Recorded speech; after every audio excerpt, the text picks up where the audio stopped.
울산 쪽으로 버스가 고장으로 멈춰서 있어서 갓길로 옮겨져 와서 버스 현재 견인되고 있고요. 시흥 요금소에서 중동까지도 길게 막힙니다. YTN 라디오 57분 날씨와 교통정보였습니다.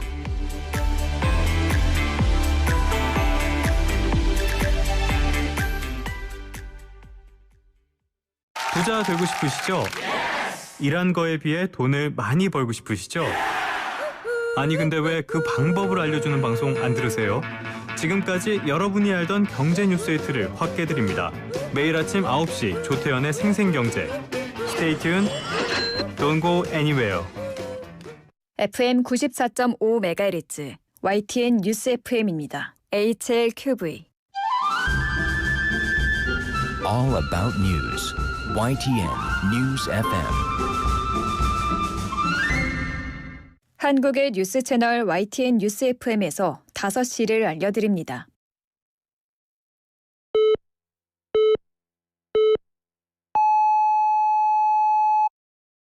기사 넘어 세상을 전합니다. 신율의 뉴스 정면 승부.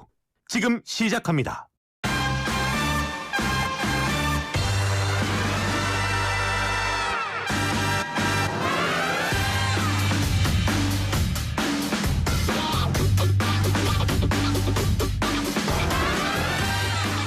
청취자 여러분 안녕하십니까. 신율의 뉴스 정면 승부 진행을 맡고 있는 명지대학교 정치외교학과 신율입니다.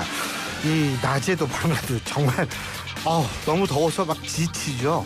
정말 지칩니다. 그런데 이제 이렇게 더우니까 냉방기를 많이 사용하는데 이 냉방기를 많이 사용하시면 냉방병이 또 걸릴 수가 있다고 하는데 문제는 냉방병하고 코로나19가 동시에 확산하고 있다는 게 문제입니다.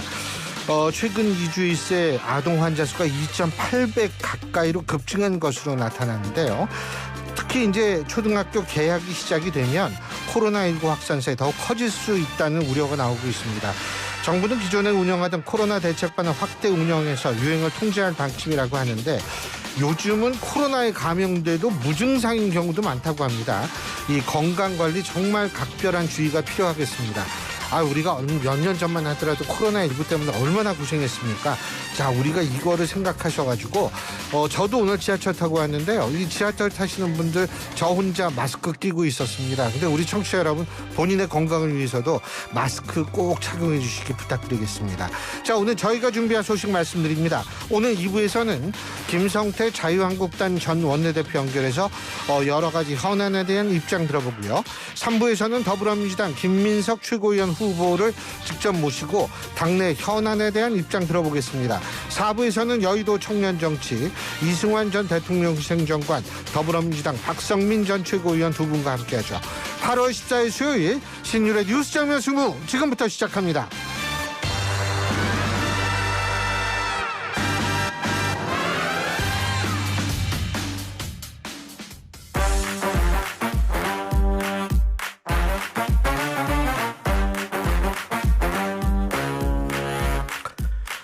언제나처럼 신율의 뉴스 정면 승부, 오늘 하루에 있었던 정치 뉴스 여러분들께 말씀드리고 함께 생각해보는 뉴스 인앤아웃으로 시작할 텐데요. 오늘도 제가 믿고 싶은 이우영 아나운서와 함께 하겠습니다. 안녕하세요. 안녕하세요. 이우영입니다. 예, 근데 믿고 싶다고 얘기를 했어요. 근데 주위에 코로나 걸린 사람 있어요? 제 주변은 없습니다. 아직은.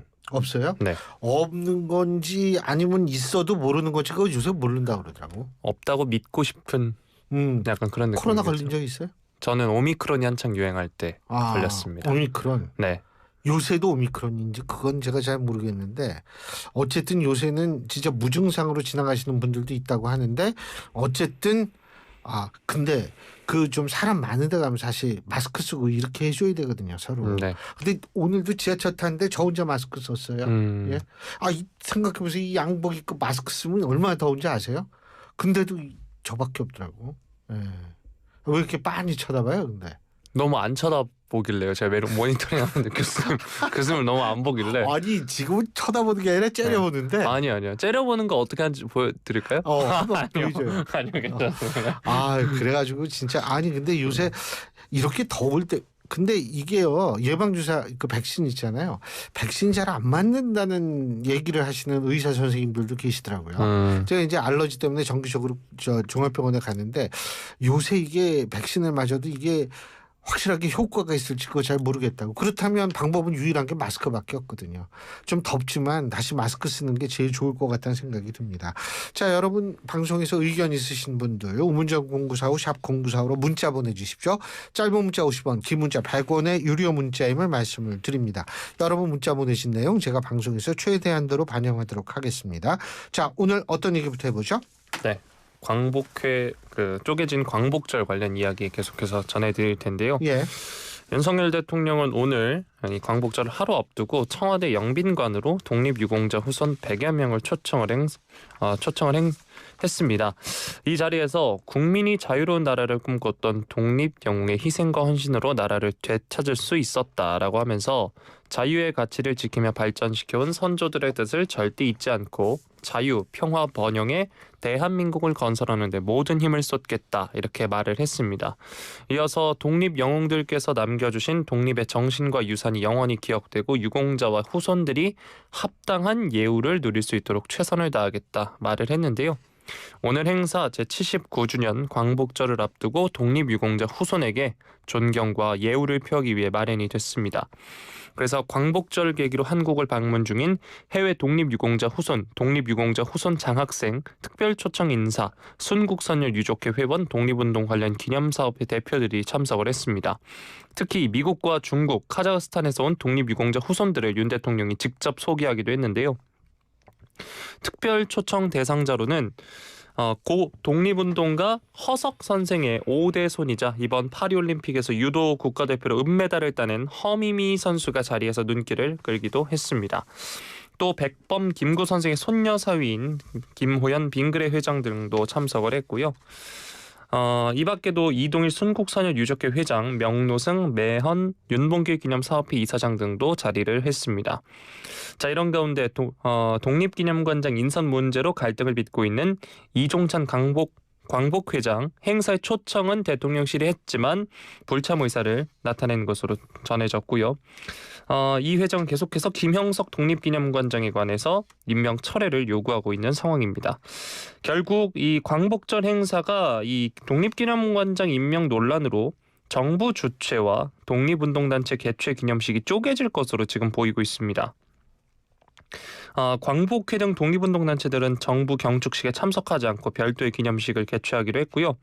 민주당 등 야당도 정부 주최 경축식에 참석하지 않고 독립운동단체가 개최하는 기념식에 참석할 예정이라고 하는데 광복절에 정부 주최 경축식과 독립운동단체 기념식이 따로 열리는 건 사상 초유의 일이라고 합니다. 광복회를 비롯한 37개 독립운동단체가 광복절 당일 오전 10시 효창공원 내 백범 기념관에서 광복절 기념식을 개최한다고 하고요. 정당과 정치권 인사를 초청하지 않기로 했지만 자발적인 참석은 막지 않겠다 이런 입장이라고 합니다. 광복 회장은 윤 정부의 친일 편향적인 정책 기조를 비판하고 한시준 전 독립기념관장은 1948년 건국과 식민지배 합법화를 주제로 강연한다고 이 광복회 관계자가 전했습니다. 또 별도로 25개 독립운동가 선양단체로 구성된 항일 독립선열 선양단체연합 항단연도 광복절 당일 오후 효창공원 내 삼의사 묘역에서 광복절 기념식을 연다라고 합니다. 민주당 등 야당 인사들은 이 항단연 주최 광복절 기념식에 참석해서 기념사를 할 예정이라고 하고 있는 상황인데요. 결국 우리 근현대사의 가장 축복할 날이라고 할 수 있는 광복절 기념 행사 쪼개질 위험에 처해 있습니다. 이 소식 뉴스인 부탁드리겠습니다. 글쎄요, 이게 어제도 저희가 이 김영석 독립기념관장과 직접 인터뷰를 하지 않았습니까? 근데 이 김 관장의 일관적인 입장이라는 건 본인은 뉴라이트가 아니라는 거 아닙니까? 그렇기 때문에 지금 본인은 뉴라이트가 아니다. 근데 한쪽은 뉴라이트다. 이러고 각종 언론 보도가 지금 쏟아져 나오고 있고, 근데 이제 김영석 관장 같은 경우엔 그 인터뷰 내용도 잘못된 것이 사실과 다른 측면이 있다라는 거. 예를 들자면 제가 어제 5.18 광주 민주화운 운동 관련 질문을 했는데 이 그 근거가 된 기사도 사실과 다른 부분이 있다라고 지금 주장을 하고 있거든요. 그렇기 때문에 이런 것들을 사실은 저는 뭐냐면 지금 저는 역사학자가 아니잖아요. 그러니까 제가 어떻게 할 수는 없는데 학자들이 좀 나서가지고 이 부분에 대해서 좀 정리를 해줄 필요가 있지 않을까라는 생각이 듭니다. 이게 지금 언제까지 이렇게 갈 수는 없는 거잖아요. 그러니까 본인은 아니라고 얘기를 하고 여러 가지 잘못된 사실과 다른 보도도 있고 이렇다는 입장이니까 그런 것들을 종합적으로 한번 검토를 하는 것이 저는 굉장히 중요하지 않을까라는 생각이 들어요. 이게 지금 이런 식으로 계속 양쪽이 평행선이 돼가지고 얘기를 하는 거 이거는 제가 볼 때 우리나라의 사회를 위해서 그다지 건강하지 못하다. 그렇기 때문에 이제 모든 좀 감정을 자제하고 양측이 객관적으로 이 역사학자들 많거든요. 우리나라. 예를 들면 한국학중앙연구원에도 훌륭하신 이 역사학자들이 많으시고 이러니까 이런 분들 모시고서 한번 허심탄회하게 한번 얘기를 해봤으면 좋겠어요. 이게 우리 김영석 관장을 위해서도 좀 굉장히 필요한 과정이라고 생각하거든요. 그러니까 양쪽에서 조금 감정을 좀 자제할 필요는 있지 않을까 이런 생각을 좀 개인적으로 해보게 된다는 거죠.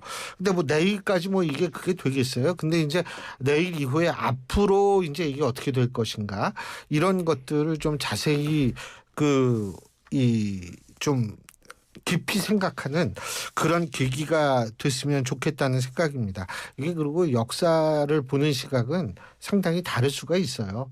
이 다를 수가 있기 때문에 뭐 다르다는 거 가지고 해서 이게 나쁘다 이게 좋다라고 얘기할 수 있는 상황은 아니니까 좀 차분하게 이제는 생각할 필요가 있지 않을까라는 생각을 저는 해보게 됐습니다. 어제 인터뷰를 하면서 제가 그런 생각을 했어요. 예.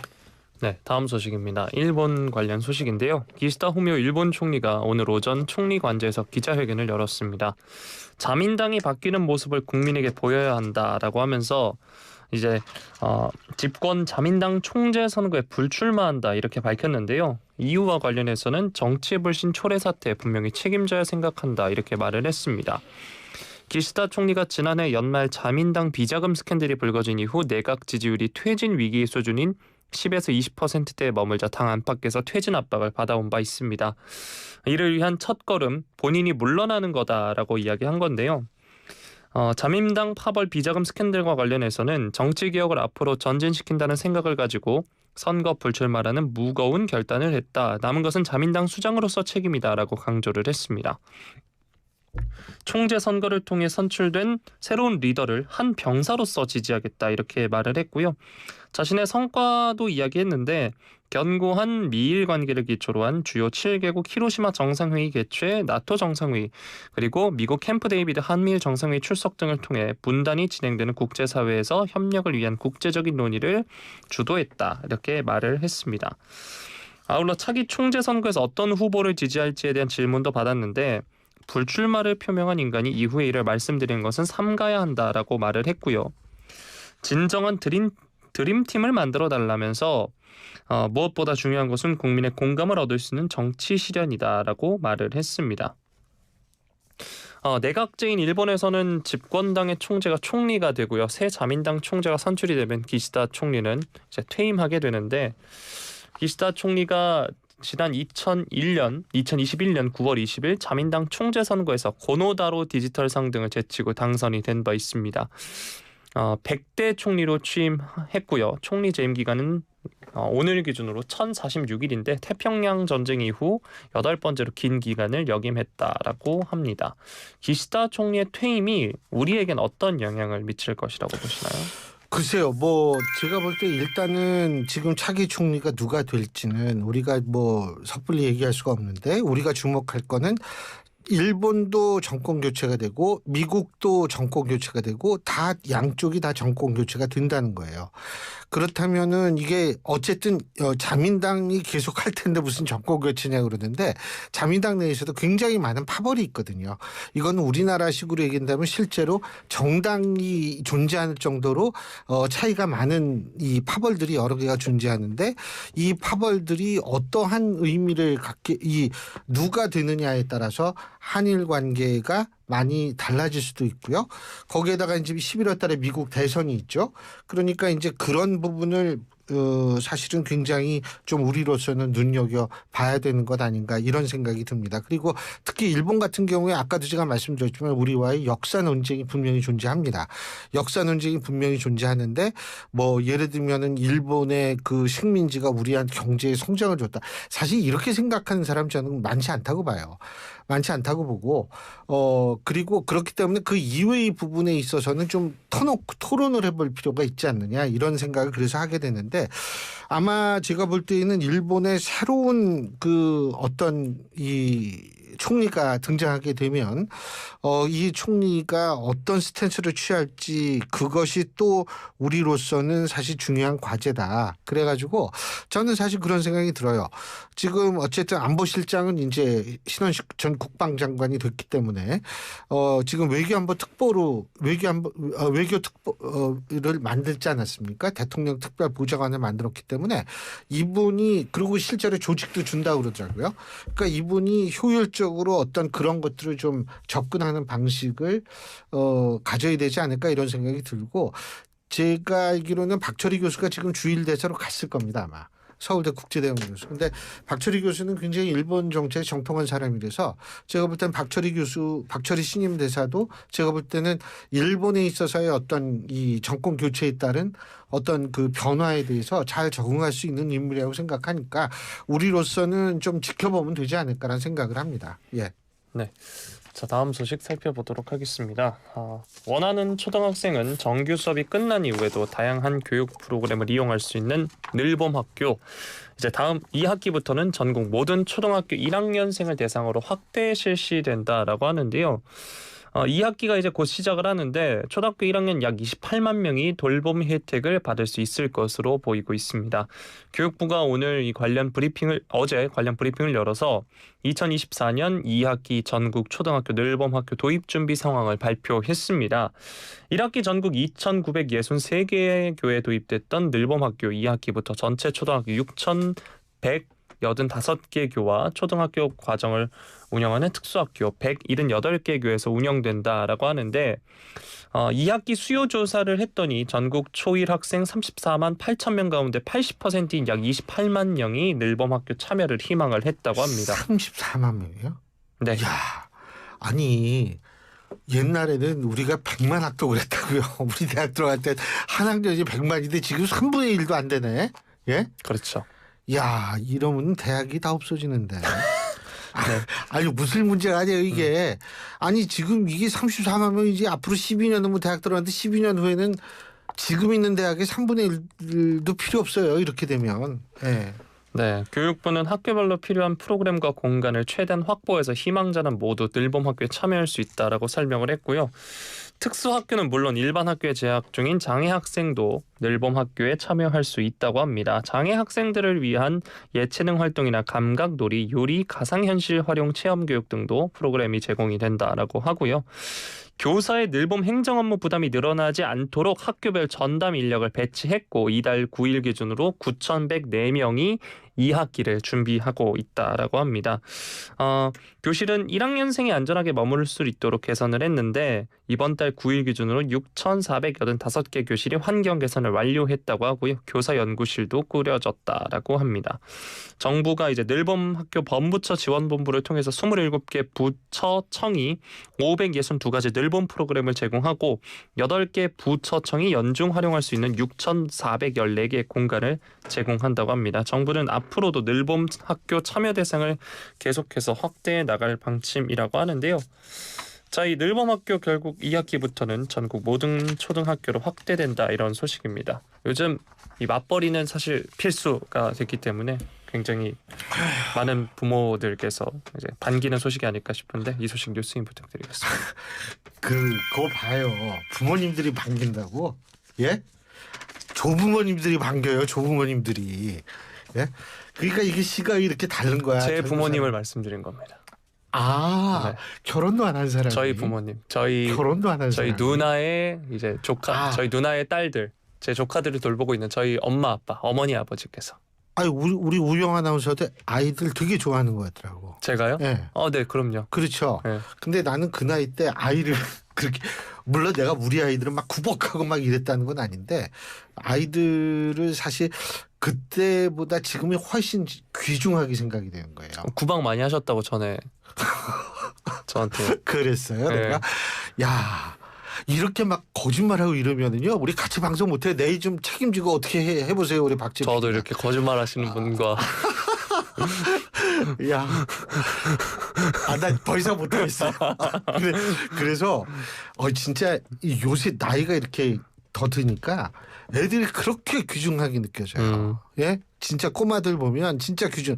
이게 뭐 내 손주도 아니다 이게 귀중하게 느껴지는데 제가 이 말씀 왜 드리냐면 이게 조부모님들이 사실 많이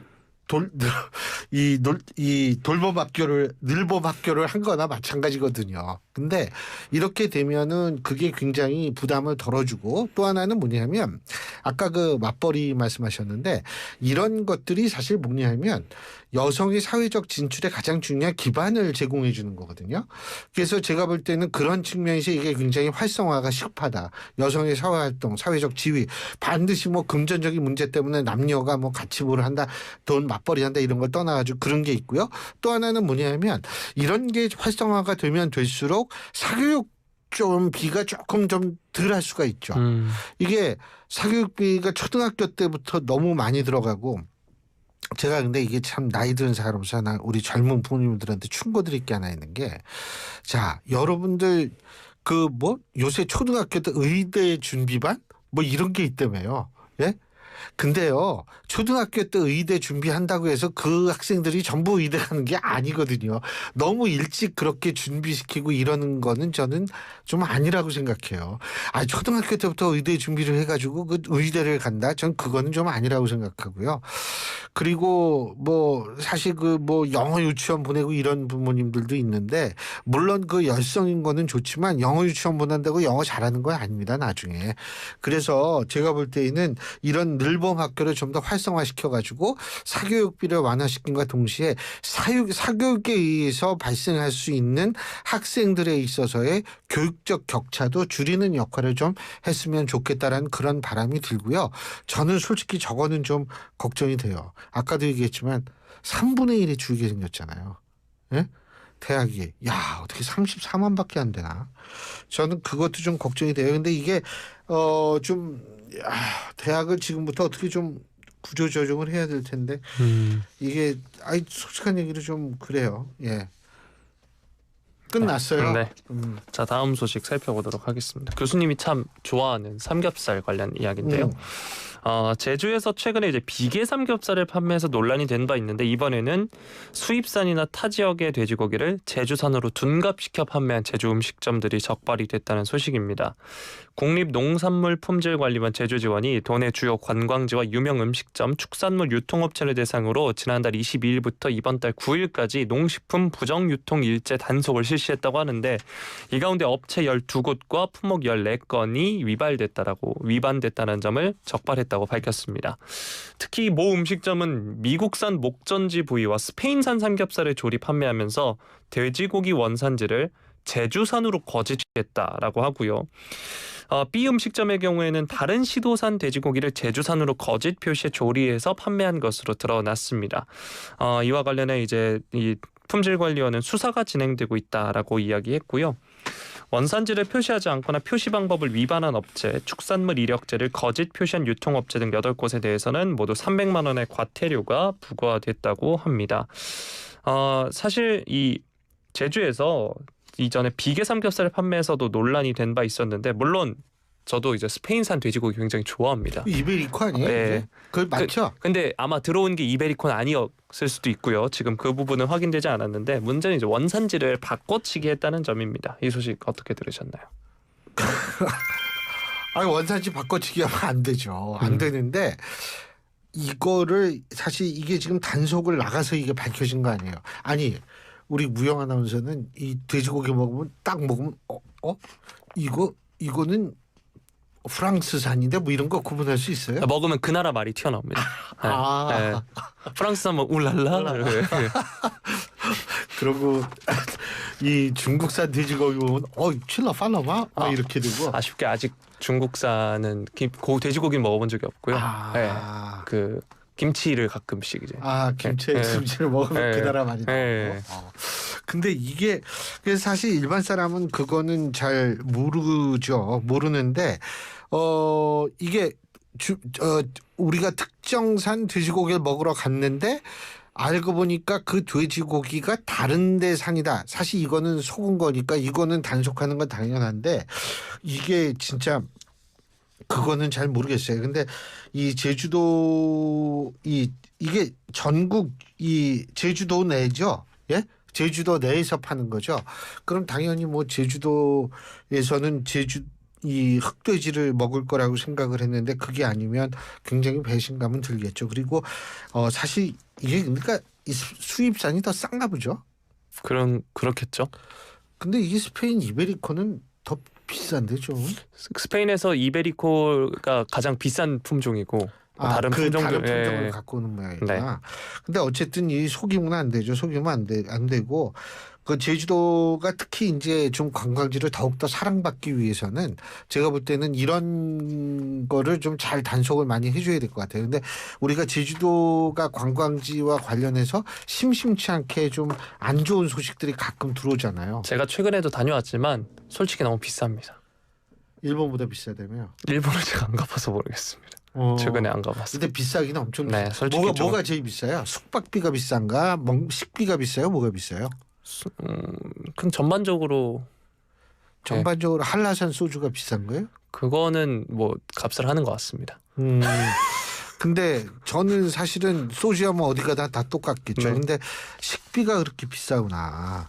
근데 하여간 조금 우리나라 관광객들이 좀 더 제주도를 많이 찾게 만드는 것도 좀 중요하다고 보거든요. 그러니까 뭐 중국인 관광객들도 유치하는 게 물론 중요하겠지만 그래서 우리가 가까운 우리 제주도를 더 많이 가게 할 수 있는 그런 방법을 고민을 해야 하는데 그런 일환으로서 이렇게 원산지 바꿔치기 이런 것들은 좀 근절이 돼야겠죠. 예, 오늘 여기까지 하죠. 수고하셨습니다. 고맙습니다. 예, 지금까지 이우영 아나운서였습니다. 대한민국 대표 트렌치 코리아 트렌치. 식품, 주방, 욕실, 조경, 토목, 건축 트렌치. 전 세계 유명 트렌치를 한눈에 설계에서 시공까지 기술력으로 인정받는 대한민국 트렌치 코리아 트렌치. 코리아 트렌치. 코리아 트렌치. 모든 인쇄 가능한 성원 에드피아. 온라인 주문 간편한 성원 에드피아. 누구든지 어디서나 쉽고 빠르게 인쇄의 유토피아 성원 에드피아. 여름에는 부채 판촉물. 다양한 부채 역시 성원 에드피아. 카멜로 장갑 하나로 일상이 안전해진다. 안전한 용접 장갑 카멜로. 편안한 작업 장갑 카멜로. 세련된 안전 장갑 카멜로. 오늘도 손끝 하나 다치지 않고 일 잘 끝냈습니다. 장갑은 카멜로. 예, 5874님이 문자 보내주셨습니다. 70대 청취자입니다. 정면 덕분에 웃고 살아요. 정말 감사합니다. 요새 웃을 일이 많이 없죠. 정말 저도 그렇거든요. 저도 그렇고 어떤 때는 제 마음 좀 속이 상할 때는 이 소주 한 병 사가지고 들어와서 집에서 그냥 근데 어제는 좀 많이 먹었어요. 근데 뭐 이렇게 되는데 그래도 제가 여러분한테 조금이라도 웃을 수 있는 기회를 드린다라는 것, 저로서는 정말 감사하고 고마울 따름입니다. 앞으로도 많은 애청 부탁드리겠고요. 자, 신율의 뉴스 정면 승부 1부 순서는 여기서 줄이겠습니다. 잠시 뒤 2부에서 뵙겠습니다. 안녕하세요. 노란우산 홍보대사 정준호입니다.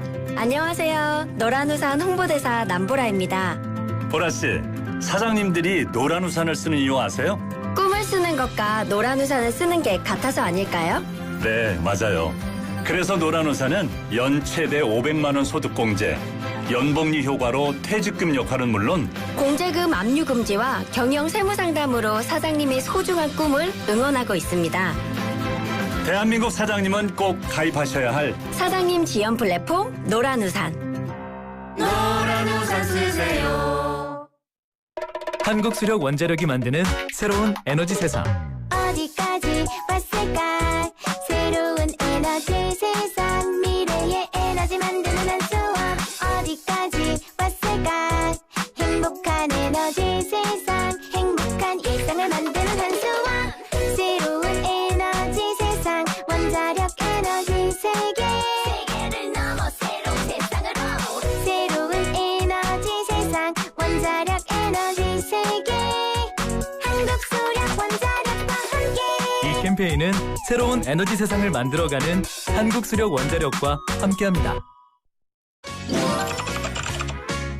현금 영수증은 이걸로 해주세요. 아빠, 이번 연말 정산은 제가 책임질게요. 사장님, 현금으로 계산할게요. 아유, 고마워요. 또 와요. 소득공제도 받고 장바구니도 두둑하게 채워가네. 현금 영수증 해드릴까요? 아니에요, 사장님. 괜찮아요. 가맹점도 현금 영수증 발급 시 세제 혜택을 받을 수 있다고요. 이제 눈치 안 보고 현금 영수증 해도 되겠어요. 쓰는 만큼 돌려받는 현금 영수증처럼 의로운 소비생활. 현금 영수증으로 함께하세요. 뜻하지 않은 임신으로 출산에 대한 고민을 하고 계신가요? 혼자 감당하기 어려운 분들, 신원을 밝히고 출산하기 어려운 분들을 위해 정부는 지난 7월 19일부터 위기 임산부 상담을 시작했습니다. 위기 임산부 통합 상담 전화 1308로 전화 주세요. 24시간 전국 어디서나 가까운 상담기관에서 맞춤형으로 상담받으실 수 있습니다. 비밀은 철저히 보장됩니다. 위기 임산부 상담 전화 1308 꼭 기억해 주세요. 정부는 우리의 소중한 아이와 임산부를 위해 최선을 다하겠습니다. 보건복지부. 찾아가는 경기도 돌봄의료센터입니다. 진짜 오셨네요. 의사가 설마 와주실까 했는데. 배달 일을 하다가 사고로 거동이 어려워지신 김성규님. 병원까지 못 오셔서 병원이 찾아왔습니다. 의사와 간호사, 사회복지사가 한 팀이 되어 진료와 치료는 물론 식사, 복지 서비스까지 연결해드렸는데요. 김성규님, 좀 나아지셨나요? 그럼요. 집에서 병원처럼 치료받는데. 아파서 움직일 수 없다면 병원이 움직여야 합니다. 거동이 불편한 경기도민 누구나 찾아가는 경기도 돌봄의료센터 031-120에 문의하세요. 경기도. 아침 출근길엔 신나는 배승의 뉴스 파이팅이 있다면 퇴근길엔 뭘 들으면 좋을까요? 오후 5시부터 7시까지 이슈를 콕콕 찍어주는 신율의 뉴스 정면 승부 꼭 한번 들어보세요.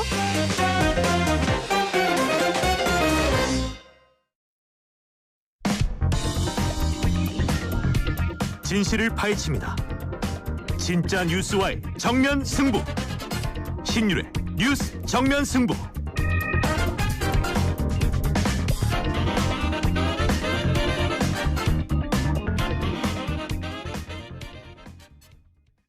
대한민국 국가대표 여러분, 수고하셨습니다.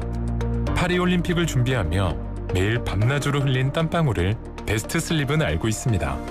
최고의 수면이 최고의 플레이로 이어지도록 앞으로도 베스트 슬립이 함께하겠습니다. 대한민국 국가대표 공식 침대 매트리스 베스트 슬립. 골프용품 사이트는 딜팡. 딜팡 골프용품은 딜팡 할인 저자 팡팡. 딜팡 골프용품은 딜팡. 신규 가입 후 첫 구매 시 인기 골프용품이 단돈 100원부터 지금 검색하세요. 딜팡 코인딜. 오늘을 기록하는 소리, 내일을 준비하는 소리, 그리고 인생을 돌아보는 소리. 모두의 성장을 고민하는 브랜드 오럼, 오래도록 가치 있는 평생 소장품을 만듭니다. 당신의 이야기가 완성되는 곳. 신율의 뉴스 정면 승부 2부 시작합니다. 자, 오늘 2부 정면 인터뷰에서 만나볼 분, 김성태 전 자유한국당 현 국민의힘이죠. 원내대표입니다. 지금 전화 연결돼 있습니다. 김 대표님 안녕하세요. 예, 안녕하세요. 김성태입니다. 예. 아유, 요새 더운데 어떻게 휴가라도 갔다 오셨어요? 아니 뭐 아직 특별한 휴가는 못 다녀왔습니다. 요즘 뭐 집에 있고 뭐 또 사무실에서 책 보고 뭐 지인들과 뭐 이렇게 식사하고 예. 그러면서 보내고 있습니다. 아우 너무 더워요, 근데. 너무 덥습니다. 예. 아이, 교수님도 잘 계시죠? 예. 아이 저는 오늘 뭐 좀 뭐가 일이 있어서 양복 입고 나왔는데 지하철 타고 양복 입은 사람도 저 하나, 마스크 쓰고 있는 사람도 저 하나. 아, 참 정말 근데 너무 덥더라고요. 너무 덥습니다. 예. 근데 그 어제 김경수 전 지사 복권이 결국 확정이 됐고 이제 8월 15일 오늘 밤 8월 15일 0시 주기에서 복권이 되는데요. 그렇죠. 근데 제가 기억나는 게 하나 있어요. 옛날에 네. 김성태 대표님이 단식 하실 때요. 그죠? 그때 네. 그 단식 막 하고 나서 제 기억으로는 여름에도 이 전기 스토브 그 뭐라 그러죠? 전열기 사용해 추워가지고요. 전열기죠. 전열기 사용하시고 이랬던 기억이 나는데 그때 드루킹 특검 때문에 그 관철시키려고 하신 거죠? 그렇습니다. 그때 이제 뭐 대한민국 헌정 역사상 최초로 이제 흔히 말하는 노숙 단식이라는 걸 했어요. 그러니까 국회 로텐더 홀이나 뭐 대표실에서 그거는 한 달, 두 달 하더라도 그 단식의 진정성이 제대로 인정받지를 못하는 거예요. 예. 그래서 국회 계단 밑에 노숙 단식을 통해서 이제 니네들 다 봐라. 뭐 이 단식이란 것은 부모가 물려준 자신의 몸을 상해 가면서 상대에게 저항하는 하나의 수단이거든요. 그 수단이 이제 뭐 좀 가식적이고 그러면 그게 뭐 상대한테 울림을 줄 수가 없는 것이죠. 그렇기 때문에 그때 이제 노숙 단식을 통해 가지고 그때 도박 시비를 했는데 그때 이제 그 단식을 마치고 나니까 이제 몸의 면역 체계가 무너져 가지고 글쎄요. 이렇게 더우면 정상적이면 36.5도 체온에서 이게 몸이 자연스럽게 이렇게 바깥 기온하고 적응이 되게끔 해야 되는데 면역 체계가 좀 무너지니까 뭐 몸이 금방 더워졌다가 추우면 또 한없이 추워지고 뭐 그런 증상들이 한 2, 3년을 가더라고요. 근데 뭐 그렇게 어쨌든 단식을 통해서 드루킹 특검을 관철을 시키셨고 그래서 드루킹 특검이 허익범 그때 제 기억으로는 특검으로 알고 있는데 맞죠? 그렇습니다. 예. 근데 그분이 이제 허익범 특검이 드루킹 사건의 실체를 파헤쳐서 결국은 선거 관련 여론 조작의 실체를 밝혀낸 거 아니겠습니까? 그렇습니다. 근데 그때 문재인 당시 대통령이랑 문재인 정부 입장에서는 자신들은 촛불 민주주의 정권이라고 이렇게 칭하면서 대단히 그 자부심이 대단했죠. 그런데 이 드루킹 일당, 김동훈 이 일당들과 댓글 조작을 통해서 자신들의 민주당 내 대선 후보 경선에도 그게 이용되어지고 또 대선 과정에서도 댓글 조작으로서 국민들의 여론을 이렇게 그러니까 국민들의 마음을 도둑질하면서 이제 민주주의를 후퇴시킨 거죠. 이런 내용들이. 그때 말 이 허익범 특검이 문재인 정권 초기이기 때문에 당시 검찰에서 특검에 참여하는 그 검사라든지 수사관들 뭐 전부 다 그런 건 아니지만 사실상 수사에 거의 미온적이었어요. 정권 초기다 보니까. 그러니까 이 허익범 특검께서 그나마 이 공소를 위해서 또 나중에는 또 재판 과정에 이 공소 유지를 위해서 뭐 새벽까지 이분이 그저만 정말 밤잠 안 자고 열심히 수사한 결과 그래도 실체적 진실이 이제 드러나게 된 거죠. 근데 그 바로 이제 1심에서부터 3심까지 일관되게 유죄 판결을 드루킹 사건과 관련해서 유죄 판결을 받은 김경수 전 경남지사의 복권 어떻게 보십니까? 저로서는 상당히 뭐 좀 씁쓸하게 지켜봤죠. 특히 이제 제가 뭐 일부 제가 입장을 좀 냈습니다만은 저는 이 드루킹 특검 사건의 즉 그 당시 드루킹 김동훈 씨 그 일당의 그런 여론 조작의 최종 몸통이 절대 김경수 전 경남지사라고 보지 않습니다. 당시 특검법을 또 여야 합의에 의해서 단식 투쟁 끝에 이제 성원을 시키는데 문재인 대통령 그 자신이나 주변 측근까지는 사실상 이 수사 범위에서 이게 올라가지는 못했거든요. 근데 이제 제가 그걸 이제 특검을 관철시키고 댓글 조작의 실체를 조금 파악을 하면서 느낀 부분이지만은 이것은 이제 김경수 전 경남지사가 흔히 말하는 총대를 맸을 뿐이지 그 이상의 지금 상황이라고 저는 볼 수 있는 겁니다. 이분이 어쨌든 총대를 맸다라고 표현을 하셨는데. 그러니까 이제 저는 이런 거죠.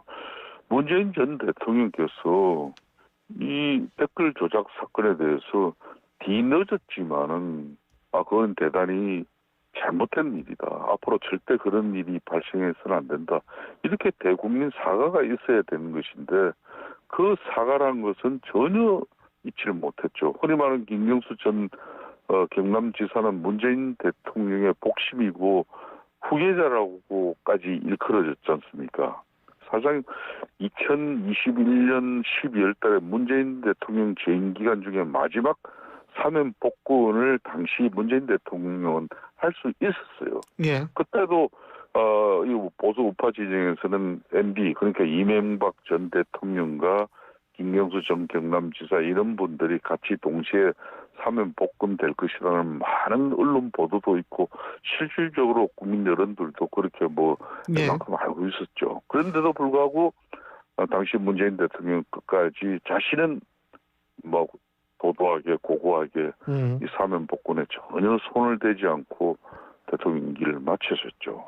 결국은 윤석열 대통령께서 이번에 이제 국민 대통합적인 그런 차원에서 복권을 단행한 것이죠. 근데 이게 말씀하시죠. 정치 공학적인 어떤 그런 건 어떻게 바라보세요? 김경수 전 지사. 저는 이 부분을 가지고 윤석열 정부에서 김경수 전 경남지사의 복권은 민주당 내에 새로운 또 경쟁 체제를 가져갈 수 있는, 즉 한편으로는 지금 이재명 대표 중심의 그런 단일 지도 체제의 공고함을 김경수 전 경남지사가 정치적으로 복권이 이루어지면은 당장 자기 이제 대권 경선에서부터 민주당 내부에 흔히 말하는 친노 친문의 중심으로 김경수 전 경남지사가 설 것이다.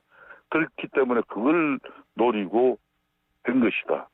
이렇게 일부 정치 평론이나 일부 그런 이야기를 하는 정치인들이 있는데 저는 그렇게 보지를 않습니다. 예, 왜요? 지금 이재명 전 당대표 중심에 이제 내일 모레 18날 또 당대표 연임은 기정사실이지 않습니까? 네. 이 체제가 김경수 전 경남지사 지금 복권된다고 해서 정치적으로 민주당 내에 큰 변화가 온다. 저는 그렇게 보지 않는 이유가 워낙 지금 현재 민주당 체제는 천상천하 유아독존 지존 이재명 대표 체제예요. 그렇기 때문에 여기에 김경수 지사 과연 친노 친문 인사가 흔히 말하는 비명 인사가 좀 있다고 하더라도 그 부분이 조직적으로 체계적으로 김경수 전 경남지사를 중심으로 앞으로 이재명 대표의 대항마로서 이렇게 뜨는 그거 또 사법적 리스크에 따라서 이재명 대표가 어떤 그런 위기가 올 때 그 대안 세력으로서 설 것이다. 저는 쉽게 그렇게 보지 못하죠. 왜 이재명 대표 체제는 사법적 리스크가 발생하더라도 이분들은 2심 대법까지 최종 판결 날려면은 수년이 더 걸리기 때문에 다음 대선하고는 전혀 관계없다. 이런 시각들이 그런 인식들이 절대적이기 때문에 그렇습니다. 그러면은 윤석열 대통령이 김경수 전 지사를 복권한 이유는 뭐라고 보십니까? 그냥 국민 대통합 차원에서? 이거는 그런 거죠. 이번에 이제 이번에 8.15 사면 복권을 통해서 사실상 국민 대통합 그러니까 지금 전국을 좀 변화시켜 보고자 하는 그런 모멘텀으로 이번 사면 복권이 특히 정치인들이 국민의힘 보수 진영이든 민주당 진보 진영이든 할 거 없이 대폭적으로 이루어졌지 않습니까? 그런 차원에서 이게 받아들여지는 것이고 저는 또 한 가지 바라는 게 문재인 전 대통령의 이런 댓글 조작 사건에 그런 이제 김경수 전 경남지사가 당사자가 이제 복권됨으로써 이 부분이 두 번 다시 대한민국 정치나 또 일반 사회 여러 가지 앞으로 여론을 판단하고 또 분석하는 그런 개념에서 절대 이런 댓글 조작 이런 걸로 통해서 국민들의 마음을 훔쳐가는 그런 왜곡된 판단을 할 수 있는 이런 정치적 행위는 없어져야 된다는 측면에서 문재인 전 대통령도 사실상 김경수 전 경남지사 이 댓글 조작권을 사과를 하면은 김경수 지사 사과하면 사실상 문재인 대통령이 사과를 해야 되는 사람입니다. 그렇기 때문에 지금까지 아마 안 하고 대법 판결도 사실상 판결은 판결이지만 진실은 그렇지 않다 이렇게 입장을 유지하고 있는 거 아니겠습니까? 그 한 가지이고 하나는 지금 이재명 사상 전 대표 체제라고 해도 과언이 아닌 민주당이 절대적인 국회 입법 권력 그러니까 여소야대 이 상황에 대한 국면 전환을 이제 민주당도 좀 생각해 봐야 된다 이런 거죠. 정치권이 아무리 싸우더라도 이렇게 또 전국을 새롭게 변화해 나가는 그런 계기가 있다면은 새로운 그 변화를 통해서 지금 국민들의 먹고 사는 문제 쪽으로 좀 정치가 변화돼야 되는 거죠. 자, 그 일각에서는 말이에요. 예를 들면 새로운 미래의 전병헌 대표 같은 분은 뭐냐면 지금 민주당 내에서 비명계는 그렇게 많지 않다. 그렇기 때문에 김경수 전 지사가 이 민주당 내에 들어가서 뭔가를 해가지고 새로운 뭘로 떠오르기는 불가능하다. 하지만 범야권으로 봤을 때에는 김경수 전 지사가 무슨 역할을 할 수 있다. 범야권이란 새로운 미래라든지 조국 혁신당이라든지 이런 쪽을 총 아우르는 당 밖에서는 그런 역할을 할 수 있다. 이런 주장을 하는데 어떻게 보십니까?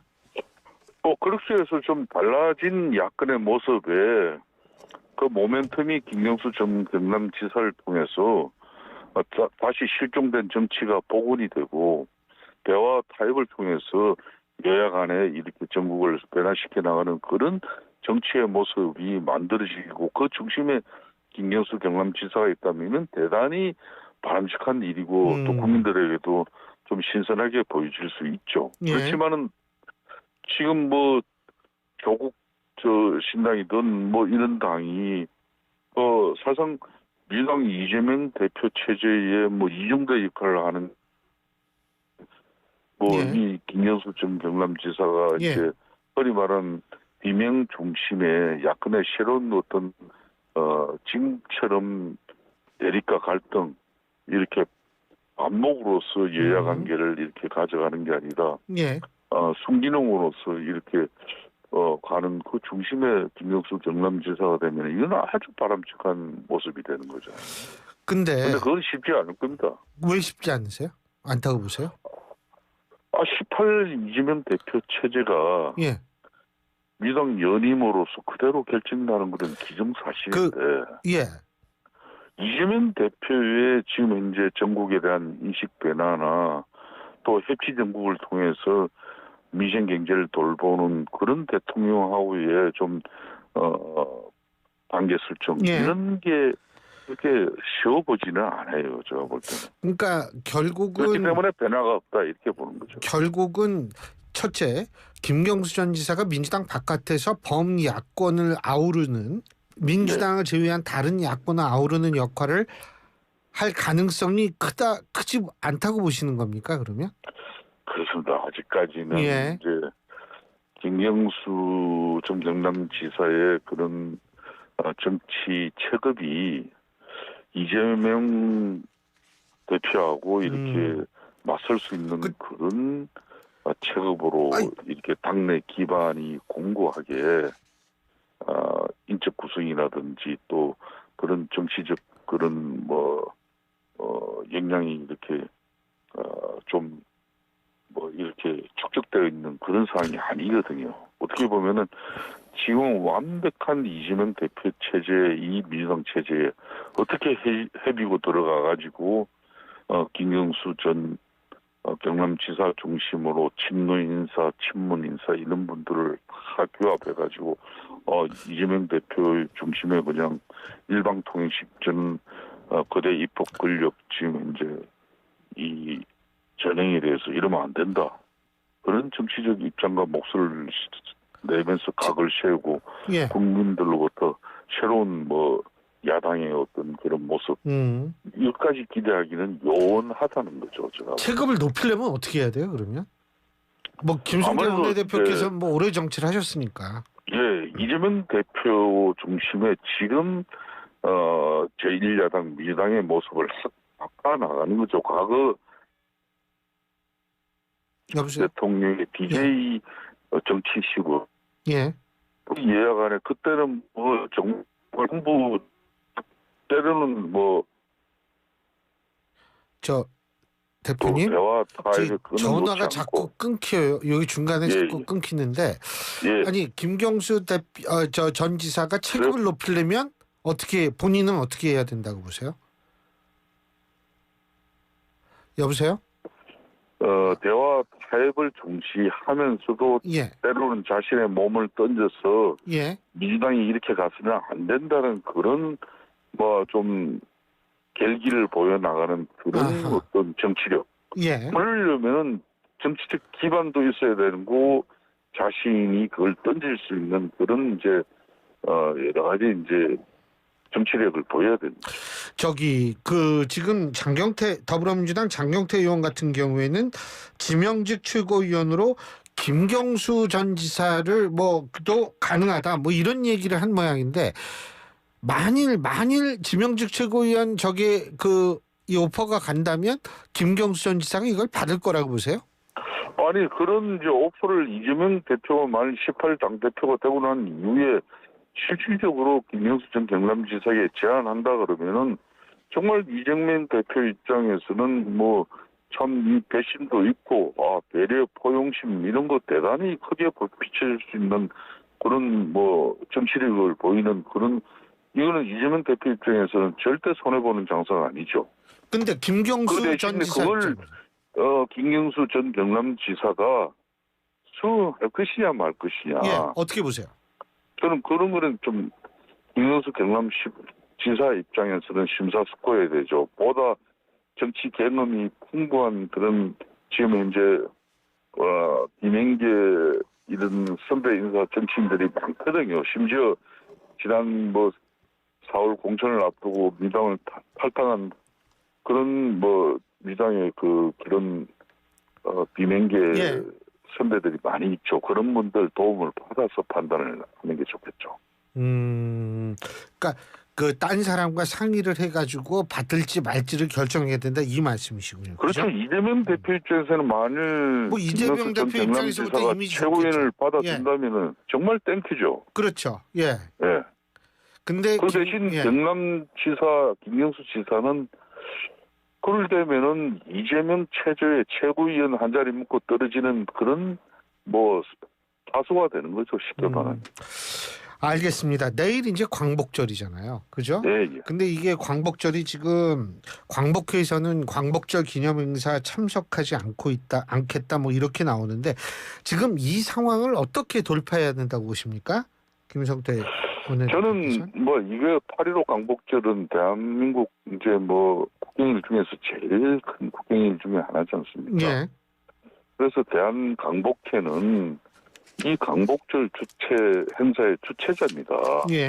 이거 정부 아니에요. 대한광복회에서 이종찬 회장님이 그 행사에 불참을 한다는 것은 이거는 좀 정말 제가 생각할 때는 좀 납득도 안 가고 맞지 않아요. 되려 지금 이제 독립기념관 관장 문제는 내일 광복절 행사를 마치고 난 이후에라도 독립기념관 인사추천위원회에서 이렇게 하위권에 있던 그런 사람이 어떻게 됐냐. 또 이분이 과거에 역사관이든 이런 부분 여러 지금 지적하는 문제점이 있다면은 그걸 본인이 더 주장하시고 더 본인의 의견을 더 개진하는 여러 가지 수단과 방법이 있지 않습니까? 그렇기 때문에 내일 광복절 행사는 행사대로 이거는 우리 국민들뿐만 아니라 국외적으로도 대한민국이 이렇게 8.15 광복절 행사를 두고 광복절 광복회하고 정부가 마찰 빚어서 행사도 반쪽알이 됐다. 이거는 우리 자신이 서로 웃기는 이야기 되는 거죠. 그런 측면에서 여보세요? 내일 광복절 행사는 정상적으로 치러질 수 있도록 협조하셔야 되는 거죠. 점수에서 하위권은 아니었을 거예요, 아마. 제 기억으로는 그거 한번은 확인을 할 필요가 있고요. 알겠습니다. 뭐 어쨌든 내일 광복절인데 지금 아주 싱숭생숭한 것 같아요. 오늘 말씀은 여기까지 듣겠습니다. 고맙습니다.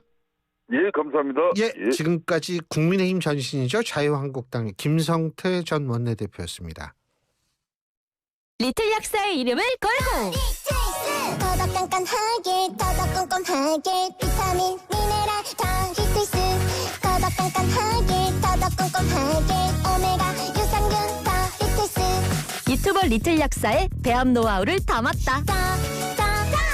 리틀스 합성 목재 예스팀바, 산책로 야외 데크, 울타리, 사이딩, 전원주택 인테리어까지 다양한 형태로 활용이 가능한 친환경 합성 목재 예스팀바. 우수한 품질의 정부 조달 우수 제품, 나무 느낌 그대로. 합성 목재 예스팀바. 경동산업 주식회사. 그냥 기저귀는 찝찝하고 민망해요. 부탁해요. 하이제라. 어라? 알람도 되네? 안심케어. 하이제라. 실시간으로 배뇨 인식이 되는 성인용 스마트 기저귀 하이제라. 안심케어. 부탁해요. 하이제라. 오늘은 또 뭘 먹을까? 점심 전쟁, 메뉴 전쟁, 출출하니 킹콩킹콩 입맛 도는 킹콩킹콩 보는 순간 구집에서 배부르네. 킹콩킹콩 매일매일 같은 메뉴 바꿔보자. 회식 장소 신상가는 무한리필 킹콩. 킹콩하면 부대찌개, 부대찌개하면 킹콩. 킹콩 부대찌개. 신유래 뉴스 정면 승부 2부 순서는 여기서 줄이겠습니다. 여러분 지금 진짜 오늘도 엄청 더운데요. 이 더울 때 그래도 이 목소리 들으면 조금이라도 더 시원해진다 이런 분 있죠? 누굴까요? 맞습니다. 우리 최유희 아나운서가 전해드리는 6시 뉴스 들으시고요. 저는 3부에서 다시 뵙겠습니다. 우리들의 희망은 오직 한 가지. 어린이를 잘 키우는 데 있을 뿐입니다. 다 같이 내일을 살리기 위하여. 1923년 소파 방정환이 발표한 어린이 해방선언의 일부입니다. 암울한 일제강점기에도 어린이라는 미래가 있어 희망을 품을 수 있었고 100년이 지나 대한민국은 선진국이 되었습니다. 하지만 지난해 말 한국의 합계 출산율은 0.6명대로 인구 소멸 수준. 다시 희망을 그려야 합니다. 아이를 낳고 키우고 싶은 여건, 아이가 안전하고 행복한 사회를 만드는 것. 아이들이 우리의 내일입니다. 존중과 포용, 더 나은 대한민국. 우리 곁엔 우리가 있다. 우리금융그룹과 YTN이 함께합니다.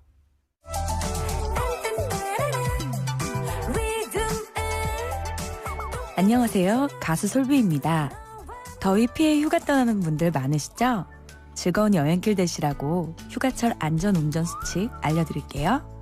휴가철에는 장거리 운전이 늘어나다 보니 교통사고 발생률도 평상시보다 6% 이상 증가하는데요. 출발 전 차량 상태 체크 중요합니다. 타이어 손상은 없는지, 공기압은 적정한지 살피고요. 차 안에서 전 좌석 안전띠 착용 필수인 거 아시죠?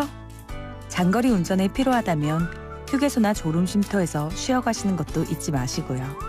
고속도로 갓길 운전은 절대 안 됩니다. 기본을 지키는 운전이 우리의 생명을 지킨다는 사실 꼭 기억해주세요. 교통안전 1분 톡. 국토교통부와 한국교통안전공단이 함께합니다. 속도를 줄이면 사람이 보입니다. 지금 시각은 5시 57분입니다. YTN News FM. 삼성과 함께하는 YTN 라디오 57분 날씨와 교통정보입니다. 퇴근길 기습적인 소나기가 내리는 지역이 있습니다. 현재 은평구와 강서구, 김포 일부 지역에 소나기가 오락가락하고 있고요. 경기 고양에는 호우주의보도 내려진 상황입니다. 퇴근길 우산은 챙기셔야겠습니다. 오늘도 무더위와 함께하고 있는데요. 광복절인 내일도 한낮에는 35도 안팎의 더위가 또 밤에는 열대야가 이어지겠고요. 전국 대부분 지역에서 오후부터 소나기가 올 수도 있겠습니다. 오늘 전체적으로 퇴근길 교통량도 상당히 많고요. 정체도 심합니다. 게다가 곳곳에 고장차 소식도 많은 편인데요. 일단 내부순환로 이용해서 성산대교 쪽으로 가는 길 홍주문 터널 안 1차로에선 고장난 승용차 처리 작업을 하고 있고요. 뒤쪽으로 마장램프 부근부터 고장차 지점까지 긴 구간에서 차량이 밀립니다. 반대편 성수동 쪽으로도 성산램프에서 기름램프까지 시속 30km 안팎으로 더디게 이동을 하고 있고 올림픽대로도 공항 쪽으로 성수대교 목간 지점에서 2개 차로를 막고 고장차 처리 중에 있는데요. 이 뒤쪽으로도 정체가 심합니다. 고속도로 가운데서는 경부고속도로가 부산 쪽으로 양재나들목을 목간 지점 4차로에서도 고장차 처리 중에 있는데요. 한남 부근부터 양재까지 시속 10에서 20km 미만으로 밀립니다. YTN 라디오 57분 날씨와 교통정보였습니다.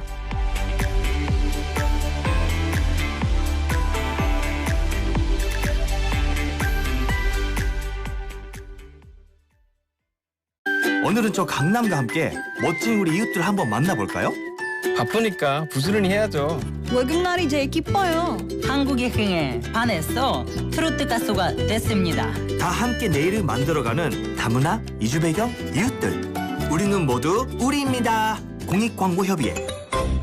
FM 94.5MHz YTN 뉴스 FM입니다. HLQV.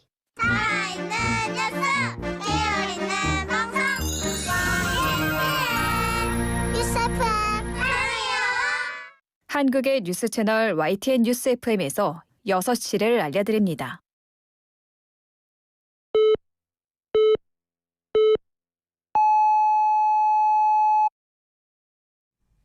YTN 뉴스 FM 6시 뉴스입니다. 이 시간은 YTN 제공입니다. 국민의힘은 검사 탄핵 청문회에서 국민권익위원장 출신인 민주당 전현희 의원 등이 권익위 간부 사망 사건과 관련해 극언을 쏟아부었다며 공개 사과를 촉구했습니다. 여당 소속 법사위원들은 기자회견에서 전 의원이 회의 주제와 아무런 연관이 없는 발언을 했고 이에 여당이 이의를 제기하자 김건희가 살인자라는 극언까지 쏟아부었다며 이같이 비판했습니다. 이어 민주당 장경태 의원도 김건희 씨 명품백 때문에 사람이 죽었다는 도를 넘는 말을 서슴지 않았다며 공직자의 안타까운 죽음을 정쟁으로 이용하려는 참으로 무책임하고 무도한 발언이라고 주장했습니다. 더불어민주당 의원들이 김형석 독립기념관장 인선 과정을 따져묻기 위해 독립기념관을 방문했지만 기념관 측 거부로 자료 열람이 불발됐습니다. 백범 김구 손자인 김용만 의원을 비롯한 민주당 의원들은 충남 천안시 독립기념관을 찾아 윤석열 대통령은 국민이 거부하고 있는 관장 인사를 철회하라고 촉구했습니다. 이어 기념관 임원추천위원회 명단과 익명 처리가 안 된 관장 선임 관련 회의록 등을 열람하게 해달라고 요구했지만 기념관 측은 법적인 검토가 필요하다며 거절해 양측 간 신경전이 벌어졌습니다. 기념관 측에선 대신 김형석 관장이 직접 질의에 답하겠다고 제안했지만 의원들은 김 관장 인성을 인정할 수 없다는 이유로 거절했습니다. 하루 만에 바닥을 드러냈던 중소벤처기업진흥공단의 팀원 위메프 피해기업 긴급 경영 안전자금이 700억 원 더 증액된 1,000억 원으로 집행됩니다. 오영주 중소벤처기업부 장관은 오늘 서울 마포구 드림스퀘어에서 팀원 위메프 미정산 피해기업 간담회를 열고 지난 주말 기획재정부 등 당국과 협의를 거쳐 긴급 경영 안전자금 700억 원을 더 확보해 투입할 예정이라고 밝혔습니다. 중진공의 팀원 위메프 피해기업 긴급 경영 안전자금은 모두 300억 원 규모로 조성되는데 지난 9일 신청 첫날에만 1,330억 원에 달하는 피해 금액이 접수돼 하루 만에 모두 소진됐습니다. 일본 후쿠시마 제1원전의 원자로 2호기 건물 내 사용 후 핵연료 냉각풀의 수위 확인용 탱크에서 방사성 오염수 25톤이 누수된 사실이 뒤늦게 확인됐습니다. 도쿄전력은 지난 9일 원자로 2호기 사용 후 핵연료 냉각풀의 수위 확인용 탱크 내 물 높이가 비정상적으로 떨어진 것을 계기로 탱크 누수를 확인했습니다. 해당 탱크는 사용 후 핵연료 냉각풀에서 넘친 물을 받아 모으면서 냉각풀의 만수 상태를 점검하는 시설로 알려졌습니다. 유명 유튜버 쯔양 등을 협박해 돈을 뜯어낸 혐의를 받는 유튜버 구제혁과 카라큘라 등 이른바 사이버 레커들이 재판에 넘겨졌습니다. 수원지방검찰청은 오늘 쯔양을 위협해 금품을 갈취하거나 이를 도운 혐의로 구제혁과 주작감별사, 카라큘라 등 유튜버 3명을 구속 기소하고 또 다른 유튜버 크로코다일을 불구속 기소했습니다. 구제혁과 주작감별사는 지난해 2월 사생활 관련 의혹을 유튜브에 유포할 것처럼 위협해 쯔양으로부터 5,500만 원을 갈취한 혐의를 받습니다. 오늘 오후 3시 10분쯤 경기도 용인시 고기동에 있는 카페 매장으로 테슬라 전기차가 돌진하는 사고가 발생했습니다. 70대 부부가 중상을 입었고 카페 손님 9명이 다쳐 모두 11명이 크고 작은 부상을 입었습니다. 경찰은 60대 여성 운전자가 후진에 주차하려 했지만 차량이 앞으로 나가면서 카페로 돌진한 것으로 보고 정확한 사고 경위를 조사하고 있습니다. 끝으로 날씨입니다. 오늘은 말복 더위가 기승을 부리고 있는데요. 광복절인 내일도 무더위가 계속되겠습니다. 온열 질환에 걸리지 않도록 각별히 주의하셔야겠습니다. 내일 한낮 기온 서울과 대전, 광주 34도까지 오르겠고 반면 동해안은 강릉 31도, 포항 29도에 그치겠습니다. 당분간 내륙 하늘은 구름만 다소 지나는 가운데 한때 기습적인 소나기가 지나는 곳이 있겠습니다. 밤까지 적게는 5에서 많게는 60mm 정도가 내리겠고 수도권과 강원, 전남엔 시간당 30mm 안팎의 호우 가능성이 있습니다. 내일도 전국 곳곳에 최대 40에서 60mm의 소나기가 지나는 만큼 주의가 필요하겠습니다. 제주도의 비는 모레까지 최대 100mm 이상 오락가락 이어지겠습니다. 내일부터 광복절 징검다리 연휴가 시작되는데요. 공휴일이 지나 이달 하순까지도 푹푹 찌는 듯한 열기는 식지 않겠습니다. 다음 주 화요일에는 전국에 비 소식이 있는데요. 폭염은 꺾이지 않겠습니다. 서울 지역 현재 기온 28도, 오늘 내린 비의 양은 3mm입니다. 아나운서 최유였습니다. 안녕하세요. 상상을 현실로 만드는 건축가 이성범입니다. 넘치는 크리에이티브로 마음을 움직이는 공간을 설계하기 위해 제가 선택한 건 GW CAD입니다. 국내 대표 건설사들이 선택한 대체 불가의 CAD. 대한민국을 디자인하다. GW CAD. 카멜로 장갑 하나로 일상이 안전해진다. 안전한 용접 장갑 카멜로. 편안한 작업 장갑 카멜로. 세련된 안전 장갑 카멜로. 오늘도 손끝 하나 다치지 않고 일 잘 끝냈습니다. 장갑은 카멜로. 한국일보 제휴 6시 뉴스를 마칩니다. 이어서 신율의 뉴스 정면 승부 3부가 방송됩니다. YTN 뉴스 FM. 광명세상 신명세상 무더위를 날려줄 마당극이 광명에서 펼쳐집니다. 전국 각지 마당극과 다채로운 야외 퍼포먼스를 만나볼 수 있는 2024 광명 마당극 축제와 제34회 대한민국 마당극 축제. 풍성한 볼거리와 함께 가족과 즐길 수 있는 체험 행사가 여러분을 기다립니다. 봄 내려온다. 광명문화재단과 한국민족극협회가 준비한 풍자와 해악, 신명이 가득한 한여름밤 축제. 8월 15일부터 17일까지 새롭게 단장한 광명 시민운동장에서 만나보세요. 한국장애인재단에서 서울형 장애인 개인예산제 시범사업 참여자를 모집합니다. 서울형 장애인 개인예산제 시범사업은 장애인이 지역사회에서 살아가는 데 꼭 필요하지만 기존 제도에서 지원받기 어려웠던 개인의 특수한 욕구를 파악하여 올해 9월부터 2025년 2월까지 1인 최대 240만 원 내에서 개별 맞춤형 서비스를 지원합니다. 서울시에 거주하는 만 18세 이상 65세 미만 지체 뇌병변 시각 청각 장애인 중 중증 장애인의 경우 신청 가능하며 보다 자세한 사항은 한국장애인재단 홈페이지를 참고하시기 바랍니다.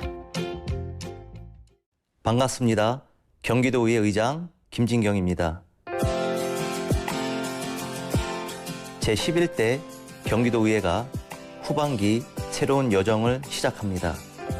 방향도 목표도 오직 1,410만 경기도민을 위한 의정활동으로 앞으로의 2년 도민들께 희망이 되는 존재로 자리매김하겠습니다.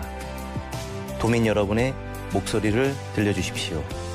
경기도의회가 힘이 되겠습니다. 이 캠페인은 경기도의회가 함께합니다.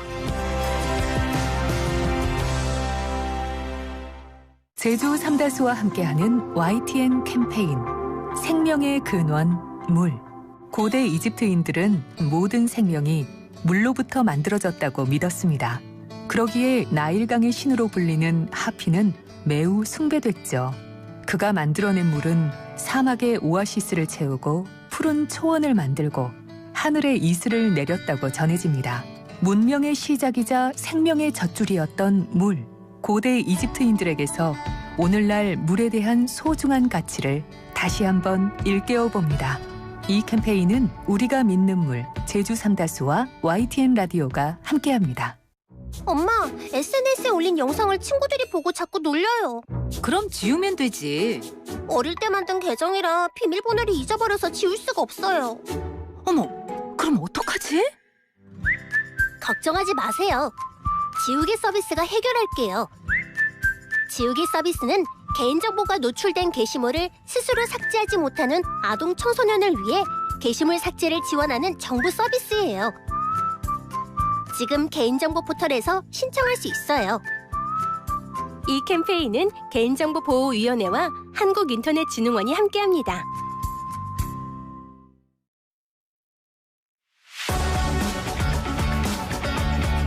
치우치지 않은 공정함에 깊이 있는 분석을 더했습니다. 신율의 뉴스 정면 승부.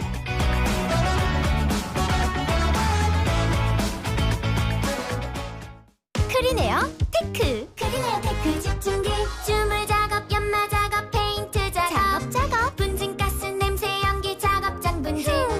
이 세상에 못 없애는 분진이 어딨어. 크리네어 테크 기술력이 끝내줍니다. 크리네어 테크. 크리네어 테크 집중기. 당신은 아마 아직 모를 거야. 장기렌트 숨은 강자. 그는 아마 믿지 못할 거야. 합리적인 이 가격을. 장기렌트의 숨은 강자 홈페이지에서 실시간으로 확인해보세요. 아마존카. 안전화가 이렇게 편해도 돼요? 나도 모르게 집에까지 신고 간다니까요. 우린 발이 건강해야 하니까 안전화 아무거나 못 신어요. 내가 안전해야 가족이 안심하지. 그래서 난 꼭 집엔만 신어. 집엔 안전화를 구입하는 확실한 이유가 있다.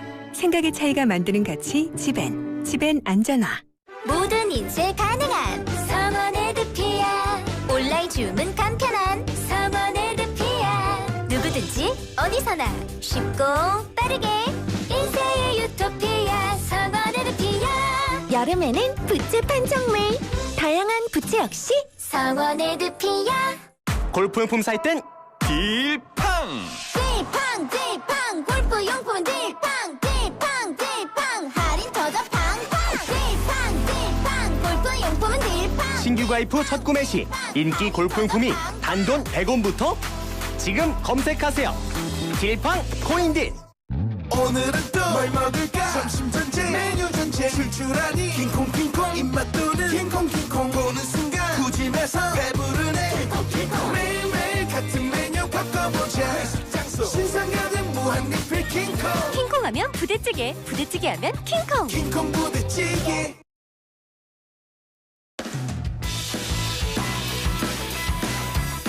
신율의 뉴스 정면 승부 3부 시작합니다. 오늘 3부 정면 인터뷰에서 만나볼 분 더불어민주당 최고위원 후보시죠. 김민석 의원 스튜디오에 모셨습니다. 어서 오십시오. 안녕하세요. 예. 아유 이렇게 더운데 또 전당대회 때문에 막 사방 돌아다니셔야 돼요. 더위 먹겠어요. 더군다나 이게 저도 이게 땀복이에요. 이게 양복이 아니라. 아니 그래서 전당대회 행사 때는 와이셔츠만 입고 합니다. 그죠. 예. 아니 이게 너무 더우니까. 근데 지금요. 넥타이도 안 매고. 근데 오늘 지금 여기 오면서 지금 부랴부랴 그래도 조금 예의를 지켜야 되겠다. 감사합니다. 의관을 정지하는 게 중요하죠. 그럼. 제가 좀 아까 그 담배 피러 여기 좀 나갔었는데. 근데 지금 비 올 것 같아가지고 잠깐 비가 왔었어요. 안에 계셔서 모르셨던데. 좀 쌀쌀해졌더라고요. 비도 오고 막 천둥 비슷한 게 치던데요. 지금 한 1시간 반을 달려왔는데요. 예, 그렇더라고요. 아이고 1시간 반이나 달려오셨는데 지금 계속 달리셔야 될 거 아닙니까? 지금 누적 득표 1위십니다. 어떻게 보십니까?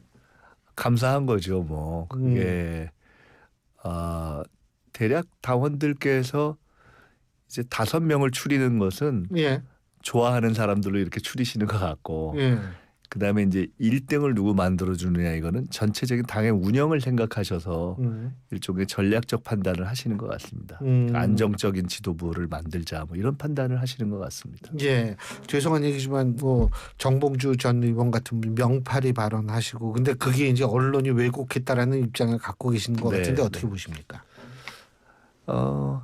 아니 이제 표현이 워낙 세서 사실은 저게 무슨 뜻일까, 누구를 이제 겨냥하는 걸까, 취지는 뭘까 이런 궁금증들이 있죠.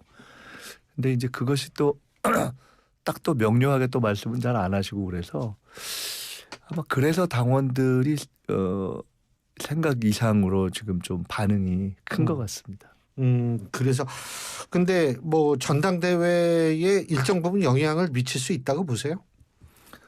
전당대회에 영향을 미치면은 저는 사실은 이제 갈등이라는 것이 별로 없었던 전당대회인데 일정한 갈등과 우려의 소지가 됐다는 면이 하나가 있고요. 그건 현실적으로. 두 번째로는 그 표심의 결과는 모르겠지만 저는 참여가 조금 더 높아지지 않을까. 오히려.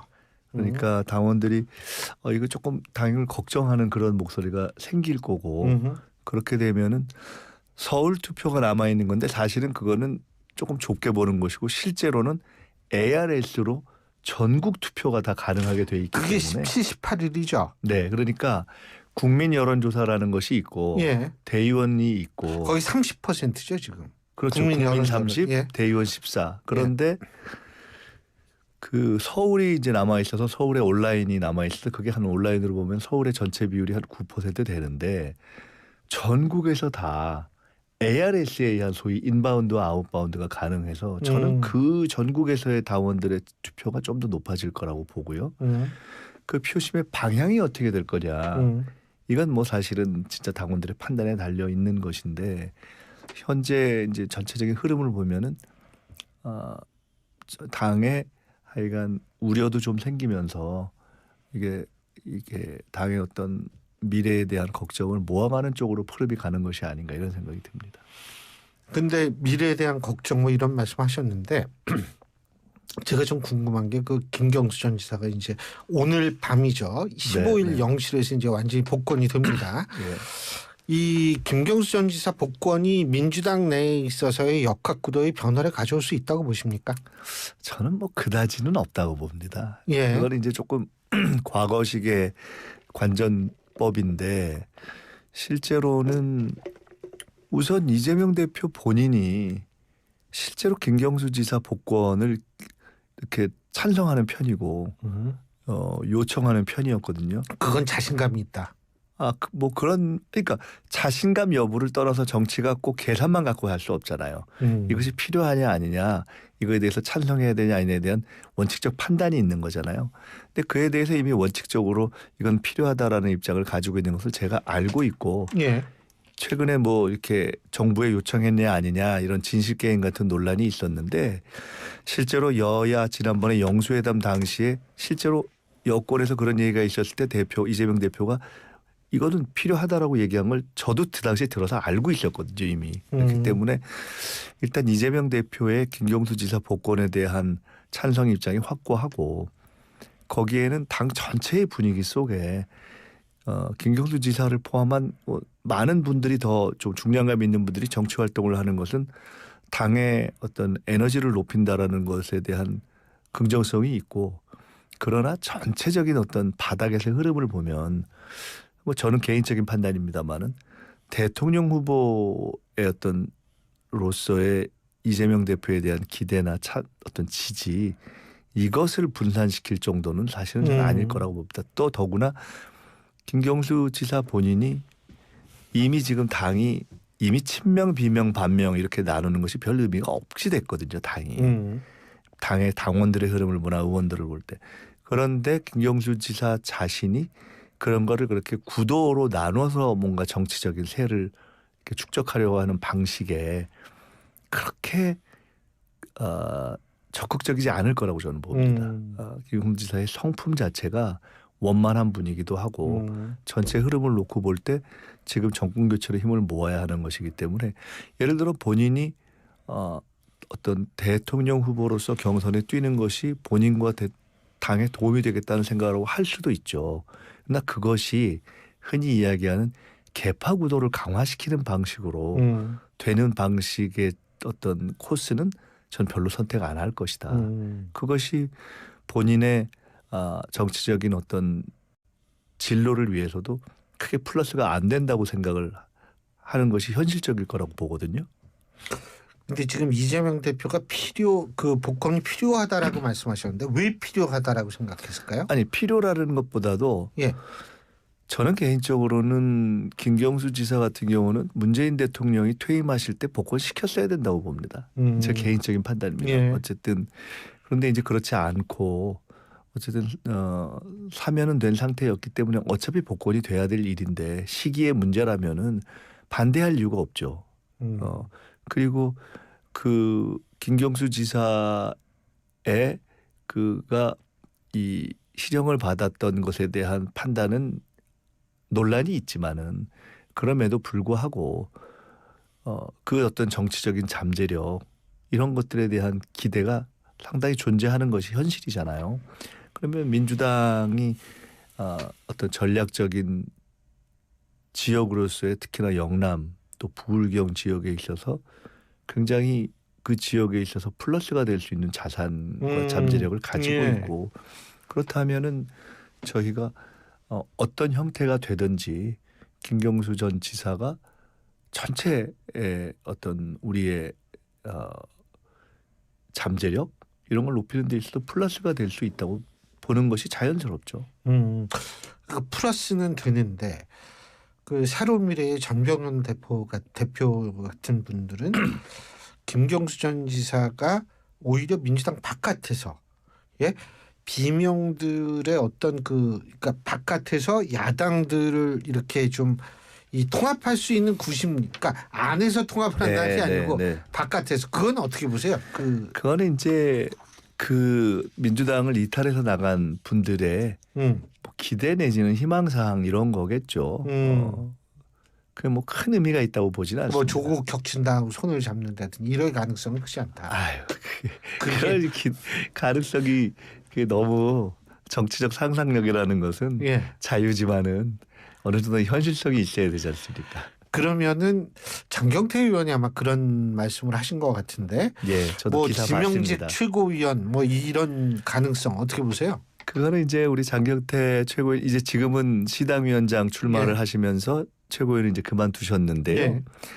아마 원칙적인 차원에서 이재명 대표 등 하여간 현재 당의 어떤 지도적 위치에 있는 분들이 김경수 지사의 복권에 대해서 긍정적이다라는 차원은 맞고 이제 그 차원에서 예를 들어 이러한 것조차도 생각해 볼 수 있는 거 아니냐라는 가능성을 일단 개인적으로 말씀하신 것 같아요.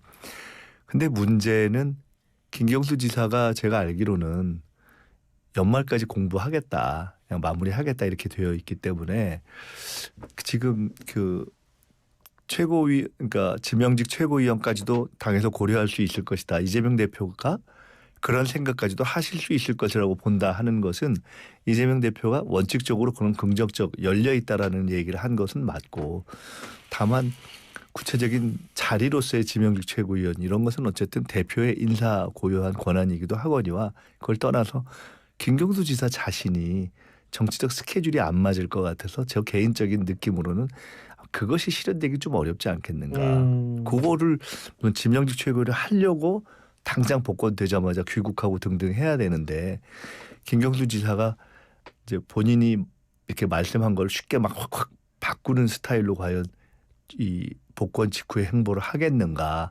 그렇게는 안 보일 것 같아서 아마 지명직 최고위원을 실제로 하기는 좀 어렵지 않을까 하는 생각이 듭니다. 그냥 지금 저도 그냥 물론 그렇죠. 생각을 해본 거예요. 근데 죄송합니다. 김미석 의원님은 정치도 오래 하시고 뭐 서울대 총학생회장 시절부터 이제 쭉 이렇게 그 이후에 정치를 계속 하셨는데 일각에서는 이런 얘기를 해요. 김경수 전 지사가 친노 친문의 적자라는 이런 이름을 달고 있는데 네. 사실은 본인이 좀 더 큰 정치를 하기 위해서는 그러한 수식어를 좀 떨어뜨릴 필요가 있다. 동의하십니까? 그러니까 이제 아까 제가 그 말씀을 드렸는데 요새 우리가 당원 주권 이런 얘기 하잖아요. 예. 실제로 제가 전당대회를 하면서 느끼는 건데 시대가 정말 변한 거예요. 그러니까 이제 종래 여의도식의 문법도 좀 변해야 되고 종래에 무슨 뭐 친노 친문 이런 그런 것으로 볼 수 없는 새로운 구분이 존재하고 정치라는 건 기본적으로 시대 정신이지 않습니까? 그러면 미래를 꿈꾸는 정치인이라면 시대 정신 위에 서야 되는데 어쨌든 예를 들어 김경수 지사가 미래를 꿈꾼다면은 그 꿈꾸는 정치인으로서 바탕해야 할 기반이 친노 친문이라고 가령 이렇게 구획 지어지는 것이 바람직하냐. 민주당 정치인은 다 김대중, 노무현, 문재인 이렇게 쭉 이어지는 그 역사 속에서 잘한 점을 승계하고 못한 점을 비판적으로 극복하는 뭐 이런 연장선에 있는 거 아닙니까? 다 그렇잖아요. 근데 그중에 어떤 특정 시기에 특정 세력에 기초한 세력화를 기대하거나 그렇게 이미지화되는 정치로서 미래를 꿈꾼다? 저는 그렇게 모르겠어요. 제가 개인적으로는 누구든지 그렇게 생각하기는 좀 쉽지 않고 뭐 어떻게 좁은 국회의원을 하겠다면 또 모르지만은 그렇게 하기는 쉽지 않고 더구나 김경수 지사의 경우에 실제로 본인의 이야기를 제가 들어보지는 않았지만 미래를 꿈꾼다면은 그런 방식으로 자기 포지셔닝을 할까에 대해서는 좀 회의적이시죠. 아니라고 보고 제가 그냥 개인적으로 가까운 입장에서 만약에 이렇게 의논할 기회가 생긴다면 저는 조금 더 큰 포지셔닝을 권할 것 같습니다. 알겠습니다. 그리고 오늘 있었던 일인데 이게 조금 정치가 너무 지나치게 좀 이 언어의 난무함이 조금 좀 과하지 않나라는 게 오늘 과방위에서 나타난 것 같은데 그 지금 청문회에서 민주당의 전현희 의원 같은 경우에는 김건희 여사를 살인자라는 식으로 표현을 했다라고 발언을 했다라는 보도가 나오거든요. 그런데 여기에 대해서 대통령실은 공직사회를 압박해서 죽음에 이르게 한 것은 민주당이다. 지금 이렇게 나오고 있는데 어떻게 평가하십니까? 이런 거. 사실 저는 제가 이제 각 지역위원회 방문을 하느라고 그 해당 상황을 꼼꼼하게 체크는 못했습니다. 기사를 꼼꼼하게 보거나 현장 상황을 듣지 못해서 이렇게 지금 말씀 들은 것만 갖고 이야기하는 것은 조금 조심스러운 면이 있어요. 정확하게 파악해야 되기 때문에. 그러나 지금 말씀 돌아가신 분 있잖아요. 그러니까 그 이제 그건 알죠. 그 사안에 대해서 얘기하는 건데 우선 그분의 죽음이 왜 생겼는가, 그분이 어떤 것에 대한 다른 이유로 갑자기 세상을 뜰 이유는 없는 분이기 때문에 뭔가 어떤 본인이 맡았던 업무에 대한 정치적 압박 때문에 그렇게 했다라고 지금 알려져 있는 거 아닙니까? 그것을 정확하게 밝혀내는 것은 사실은 진실의 영역이잖아요. 그것은 저는 충분히 밝혀낼 필요가 있다고 봅니다. 그에 대해서 뭐 국정조사를 하자 등등 얘기가 있으니까 그걸 하는 것이 좋고, 그다음에 주장의 영역으로서는 이것은 이쪽의 책임이다라는 주장과 또 상대 쪽의 책임이라는 주장이 있는 거 아닙니까? 그 주장은 또 정치적 주장의 영역으로 있는 것인데, 근데 이제 그 정치적 주장을 하는 데 있어서 이것은 인과관계로까지 가서 이건 당신들이 죽인 거다라는 논리를 구사하는 것은 정치적 언어에서 우리가 이해할 수는 있죠. 다만 아주 구체적으로 이거를 탁 특정해서 공격을 할 때 하는 것이 조금 과한 경우가 있을 수 있겠고 그게 그 논리적 연결이 어떻게 됐는지는 제가 지금 확인을 안 해서 모르겠고요. 그게 이제 최종적으로는 전현희 의원께서 아마 살인자 발언을 하신 것 같고 그에 대해서 국민의힘에서 제명안을 내고 뭐 이렇게 된 것 같아요. 그런데 사실은 앞에 말씀드렸던 정치적 주장을 상호했다라는 전제하에서 본다면 마지막 부분, 그러니까 그것이 어떤 것이 적정했느냐 하면 변론으로 하고 마지막 부분 제명안을 실제로 추진한다면은 그건 사실 큰 실익은 없고 오히려 이 사안을 확대하는 측면이 있어서 국민의힘의 입장에만 서서 생각을 해본다면은 그렇게 꼭 효율적인 것은 아니지 않을까라고 저는 생각이 듭니다. 사실 이제 김민석 의원께서 수석 최고위원이 된다라고 가정을 했을 때는요. 지금 지나치게 감정적 언어들이 막 난무하는 거 이런 거를 조금 좀 이렇게 자제시킬 필요가 있지 않을까 이런 생각이 좀 들거든요. 글쎄요, 뭐 정치인들의 언어를 누가 통제하고 자제시킨다 이런 물론 것은 그런 적절하지도 않고 가능하지도 않죠. 다만 이제 정치적인 언어를 구사하는 데 있어서 지도적 위치에 있는 정치인들이 어떠한 정치적 언어를 쓰려고 하는가 노력하는가 그것은 저는 의미가 있다고 봅니다. 저는 개인적으로는 정치인은 이제 명확한 내용을 담을 때 가급적이면 그 표현에 있어서는 일정한 절제력을 갖추는 것이 필요하다고 보고 그렇게 하려고 하는 편인데요.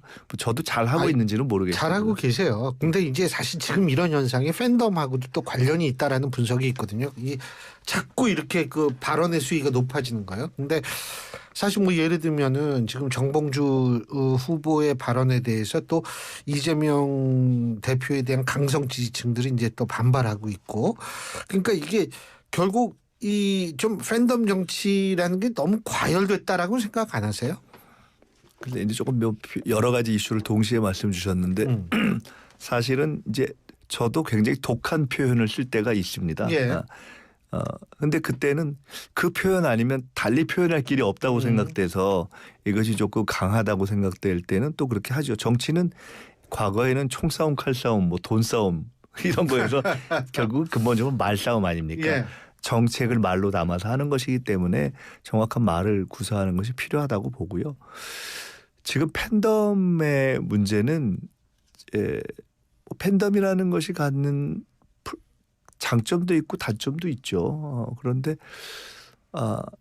우선 현재 최근에 민주당의 어떤 큰 흐름은 팬덤 정치라는 것만으로 설명하기는 좀 어렵습니다. 그것은 크게 봐서 이렇게 팬덤이라고 보기에는 민주당의 전체 당원의 숫자가 워낙 많습니다. 100만 단위, 200만 단위를 지금 한 500만 권리당원 이렇게 500만 얘기도 되고 거기서의 집단적인 어떤 정보량 이런 것이 사실은 국회의원들이 개별적으로 접하는 정보량보다 훨씬 많은 정보를 이렇게 쭉 집단적으로 정리되어지는 과정을 저희가 실제로 목도하면서 깜짝깜짝 놀랄 때가 있습니다. 그렇기 때문에 그것을 팬덤 정치라는 식으로 좁혀서 보는 것도 경우에 따라서는 조금 잘못 보는 오류를 범할 때가 있다. 이런 말씀을 드리고 싶습니다.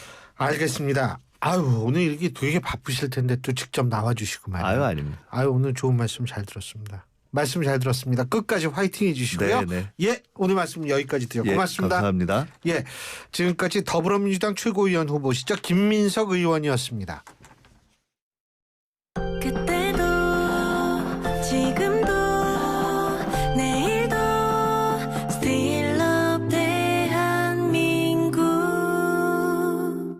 우리는 한국 광복군 저는 한국 광복군으로서 활동하던 김영관입니다. 징병 제1기에 해당됐어요. 아니 내가 일본 사람을 위해서 목숨 바친다는 거 있을 수 없다. 충칭에 대한민국 정부가 있다는 게 들었기 때문에 탈출해가지고 사선을 무수히 넘었습니다. 그게 이제 입대하던 날 처음 완전한 태극기를 봤어요. 저 태극기를 보기 위해서 내가 목숨을 구리 여기까지 왔구나.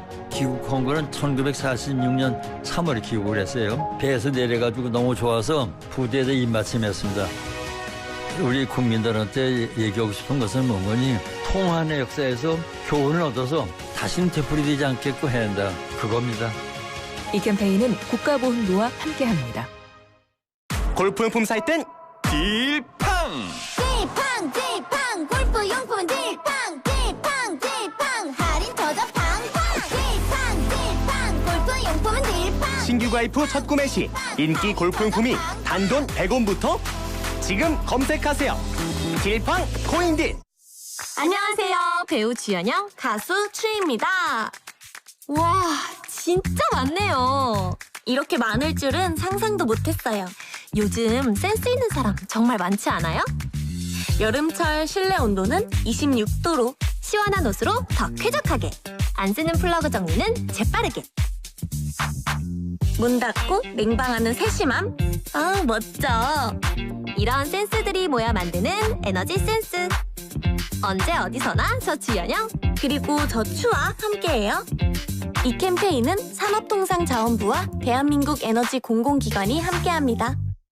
안녕하세요. 지난해 산림청이 주최하는 제15회 대한민국 도시숲 설계 공모대전에서 맞물림이라는 작품으로 최우수상을 수상한 박서영입니다. 저는 회색 도시에 녹색 바람을 불어넣는 도시숲에 관심이 많은데요. 그 중에서도 무더위에 실감할 수 있는 좋은 기능이 있습니다. 숲은 여름 한낮 평균 기온을 3도에서 7도 낮추어주고 미세먼지도 줄여줍니다. 시원한 휴식 공간을 제공하는 도시숲. 이제 숲은 선택이 아니라 필수입니다. 숲과 함께라면 무더위도 거뜬하겠죠? 이 캠페인은 모두가 누리는 가치 있고 건강한 숲을 만들어가는 산림청과 함께합니다.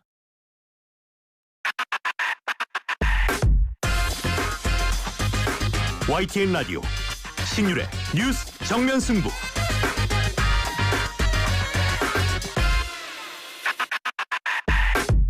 나 환승할래. 진짜? 너 진심이야? 나 말고 누구한테 갈 건데? 삼성증권 연금으로. 지금 삼성증권 연금으로 환승하면 특별한 혜택이 당신을 환영. 당신의 연금 오늘 삼성증권에서. 자세한 내용은 홈페이지 참고. 원금 손실 발생 가능 및 투자자 귀속. 가입 전 상품 설명서 및 약관 필독.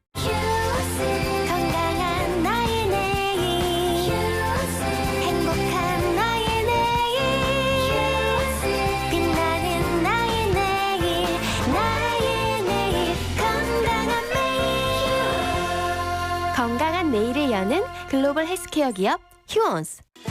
대한민국 대표 트렌치 코리아 트렌치.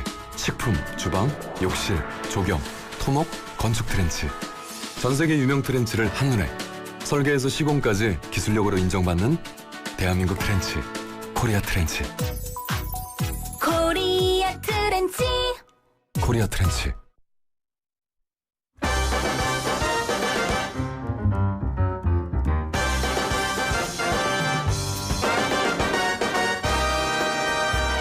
신율의 뉴스 정면 승부 4부 시작합니다. 오늘 4부 여의도 청년 정치로 꾸며지는데요. 지금 이 자리에 두 분 나와 계십니다. 한 분씩 소개해드리죠. 먼저 이승환 전 대통령실 행정관 나와 계십니다. 안녕하십니까? 네, 안녕하세요. 이승환입니다. 예, 더불어민주당 박성민 전 최고위원이십니다. 안녕하세요. 네, 안녕하세요. 박성민입니다. 예, 이제 몸은 좀 다 낫죠? 예, 괜찮습니다. 그렇죠. 예. 근데 뭐 워낙 유행이라 다른 분들이 걱정이죠. 그래서 은근히 유행을 쫓아가더라고요. 우리 박성민 최고가. 네. 그런 줄 몰랐는데. 트렌디합니다. 예, 아주 트렌디해요. 예. 여러분 무슨 뜻인지 모르시죠? 코로나 걸렸었어요. 예. 자, 김경수 전 지사 복권이 확정이 됐는데 어떻게 보십니까? 여기에 대해서 한동훈 대표가 대통령 고유의 권한은 존중하지만 공감하기는 어렵지 않겠나라고 얘기했는데요. 네, 공감하세요? 저는 그냥 딱 앞에만 얘기했으면 좋겠습니다. 대통령 고유의 권한을 존중한다. 그냥 이렇게만 얘기했으면 좋을 것 같고요. 저도 그런데 사실 이때가 2017년도에 그 드루킹으로 킹크랩도 있을 때 생각해 보면요. 네. 이때 제 기억으로 탄핵 이후로 치러지는 대선이었고 안철수 후보가 문재인 당시 후보를 거의 근접하게 따라잡았었어요. 근데 그때 당시에 4월 달로 기억하는데 그때부터 갑자기 댓글에 안초딩, MB 아바타 이런 부분들이 정말 엄청나게 밀려왔거든요. 그러면서 이제 한 달 후에 선거의 판세에 당연히 영향을 미쳤다고 보는데 이건 굉장히 엄중한 그 범죄라고 생각합니다. 그렇기 때문에 사면과 복권에 대해서는 신중해야 된다고 생각하지만 대통령이 본인의 권한으로 통치 행위로서 어떤 국가의 균형을 맞추기 위해서 한 부분에 대해서는 그냥 존중한다까지만 나오면 좋지 않겠나라고 하는 그런 생각이 좀 들었습니다. 우리 박성민 최고위원. 저는 그 이번에 여야 갈등이 아니라 여여 갈등이었다라고 하잖아요. 이 김경수 지사의 복권을 두고 사실 윤석열 대통령과 한동훈 대표 정면 충돌한 모양새였습니다. 근데 이걸 보면서 저는 그냥 딱 이 표현이 생각났어요. 개와 늑대의 시간이 끝나가고 있다라는 생각이 들었는데 개와 늑대의 시간이라는 게 프랑스의 그렇죠. 속담인데 네. 어슴푸레하게 이 해가 질 때 저게 개인지 늑대인지 구분이 안 간다는 그 속담이 바로 이제 개와 늑대의 시간이죠. 네, 맞습니다. 그래서 그러니까 말씀해주신 대로 저기서 걸어오는 게 나를 어떻게 보면 물어뜯을 수도 있는 늑대인지 아니면 내가 키우는 개인지 구분이 안 된다. 그러니까 이게 비유적으로 보면 상대방이 아군인지 적군인지 구분하기가 어려운 시간을 의미하는 건데 전 이번 그 김경수 지사의 복권을 두고 정면 충돌하는 시간을 보면서 윤석열 대통령 입장에서는 개와 늑대의 시간이 끝났겠구나 이런 생각이 들었어요. 그러니까 과정이었던 거죠. 그동안은. 이제 한동훈 대표와의 관계가 뭐 회복도 됐다가 다시 갈등도 맞았다가 여러 차례 있었지 않습니까? 근데 저는 이번에 둘이 부딪히는 걸 보면서 사실상 한동훈 대표는 권력 교체의 신호탄을 쏜 거라고 봤고요. 이 둘은 이제 더 이상 돌이킬 수 없는 사이가 됐다. 대통령의 사면권에 대해서 어떻게 보면 정면으로 반박한 모양새가 됐기 때문에 이 둘은 결국 이제는 돌아올 수 없는 강을 건넜다. 이렇게 보입니다. 비유가 뭐 강도 나오고 늑대 아이 좋아요. 근데 잠깐만요. 윤석열 대통령이 예를 들면은 이 검사 출신이시고 그렇기 때문에 그런 거를 드루킹 사건을 모르진 않았을 텐데 왜 복권을 시켜줬다고 생각하십니까? 근데 김경수 지사 같은 경우는 언제 복권 시켜줘도 문제였을 겁니다. 왜냐하면 만약에 지금이 아니면은 이번 성탄절로 넘어가고 아니면 그 다음에 3.1절로 넘어가지 않습니까? 성탄절 복권으로 올라갔다면 그때쯤 되면 민주당의 이재명 대표 1심 판결이 나오고 또 이제 여러 가지 이제 명심을 흔드는 여러 가지 이슈들이 나올 때 왜 하필 이때 그 복권 시켰냐 얘기도 있을 거고 그리고 그 다음에 3.1절에 했으면은 이거 지방선거 1년 앞두고 왜 지금 했냐 언제 해도 얘기는 나왔었기 때문에 타이밍은 그렇게 문제가 되지 않는다 생각을 하고요. 그리고 앞에서 얘기했던 박성민 최고 얘기했던 뭐 여야 갈등이 시작이 될 것 같다고 하는데 근데 제가 느끼는 기류로는 이 이상 나가지 않는다. 여기서 그냥 덤빈다. 여기서 끝이다. 그냥 왜냐하면 한동훈 대표가 장관 시절에 법무부 장관으로서 사면심사위원장을 할 때 이때도 굉장히 극도로 보수적이었어요. 이 부분에 대해서는 대통령도 잘 알고 계시다고 생각합니다. 그렇기 때문에 이 정도 반응은 날 수 있다라고 예측을 한 거고 한동훈 대표 입장에서도 좀 절제된 반응으로 표현한 게 아닌가 그런 생각이 듭니다. 근데 오늘 천하람 의원 개혁신당에 네. 오늘 아침 방송에서 뭐 개인적으로 윤 대통령이 친문이다 이런 얘기를 했는데 어떻게 보세요? 저는 윤이 아주 표현력이. 근데 저는 일단 1차적으로는 그냥 제가 인터뷰 내용도 좀 쭉 봤는데 결과적으로는 이제 대통령을 조롱하는 게 아니겠나라는 생각이 들어요. 그러니까 뭐 대통령과 그리고 사실상 한동훈 대표도 어떻게 보면 돌려서 비판을 하고 있는 모양새인 것 같아요. 그러니까 개혁신당 입장에서는 지금 갈등을 보면서 뭐 굳이 이제 떨떠름할 이유는 없잖아요. 뭐 반가워하는 것 같고 어떻게 보면. 그러니까 오히려 이렇게 뭐 대통령이 사실상 뿌리는 친문이고 일각에서 이 이야기하는 여권에서 음모론으로 나오고 있는 이 김경수 지사의 복권을 결정하는 단계에서 뭐 일부 친문 인사들과 어떤 정치적 교감이 있었던 것 아니냐 이런 식으로 이제 얘기를 풀어간 거거든요.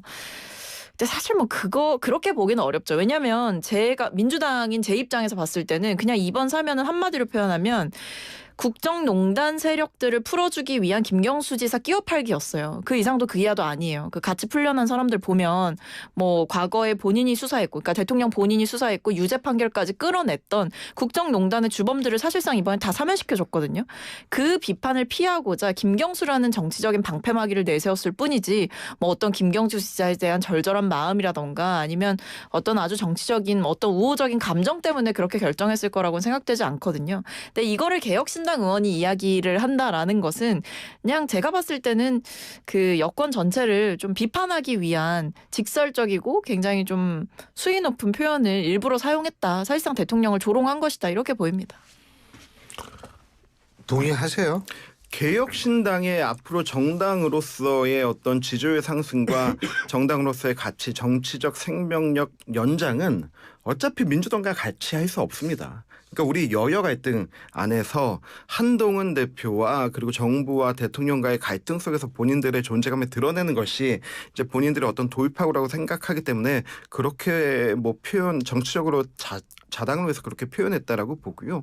그리고 앞서 박채고 얘기한 것처럼 이게 뭐 김경수 지사 국정농단 세력 사면 복권에 끼어 팔기다라고 했는데 그 대표적으로 얘기 나오는 게 조윤선 전 수석 아닙니까?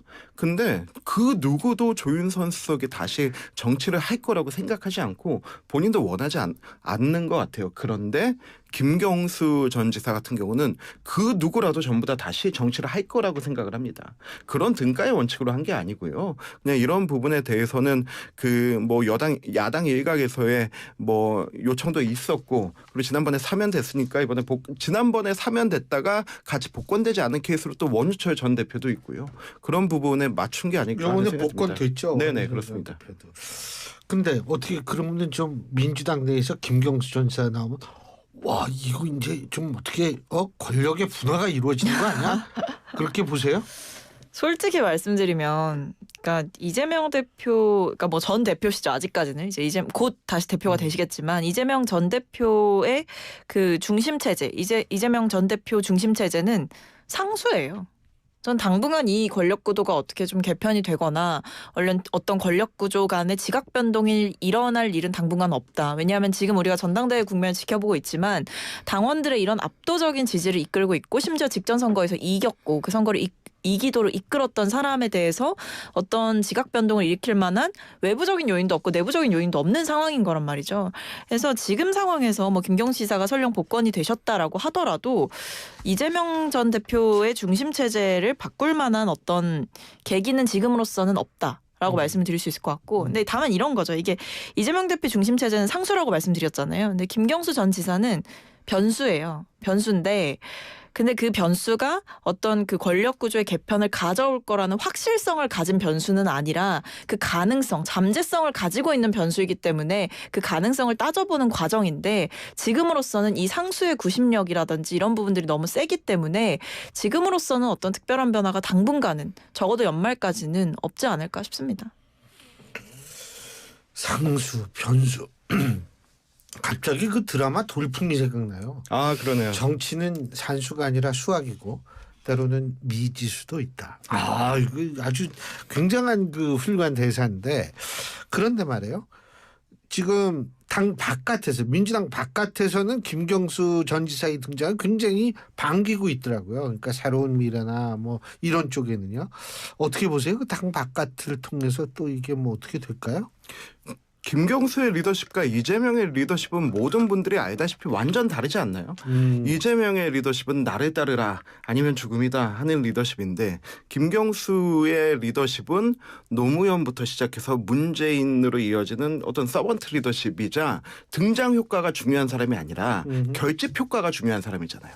그러니까 김경수가 나타났네.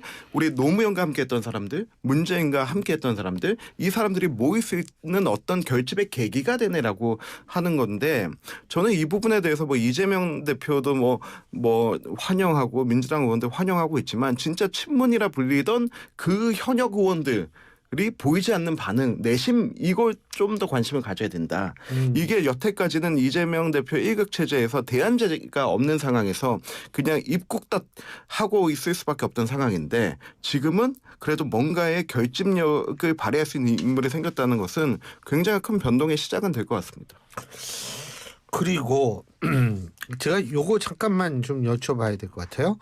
그 전현희 의원이 오늘 방통위에서 그 김건희 여사와 관련한 그 살인자라는 극단적인 표현까지 나오고 대통령실은 거기에 대해서 오히려 이 국민권익위의 그 고위 공무원을 죽음에 이르게 한 것은 민주당이다라는 입장을 또 얘기를 하고 있고 이게 막 이래요.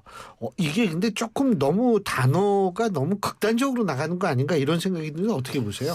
그러니까 뭐 이게 지금 아무래도 이제 전현희 그 의원께서 전에 이제 권익위 계셨잖아요. 그리고 뭐 아끼던 직원이었다 이렇게 이야기를 한 것 같고 그다음에 이제 사실은 뭐 여당에서는 이 사안 자체가 커지는 거를 굉장히 부담스러워 하다 보니까 좀 방어전을 펼쳐가는 것 같은데 이제 민주당 입장에서는 이것을 이제 정치적 타살이다, 뭐 권력 살인이다 이렇게 얘기를 하고 있거든요. 그래서 이게 지금 당 차원에서는 어느 정도 공감대가 이루어진 것 같아요. 그래서 이 부분에 대해서 뭐 진상 규명을 좀 해야 된다라는 것이고 결국에 권익위에서 최근에 이제 이 담당하셨던 직원이 처리했던 업무들이 결국 김건희 여사와 관련된 이 문제를 좀 처리를 해야 되거나 종결 처리를 하는 과정에서 좀 스트레스를 받은 거 아니냐 이런 얘기가 나오고 있잖아요.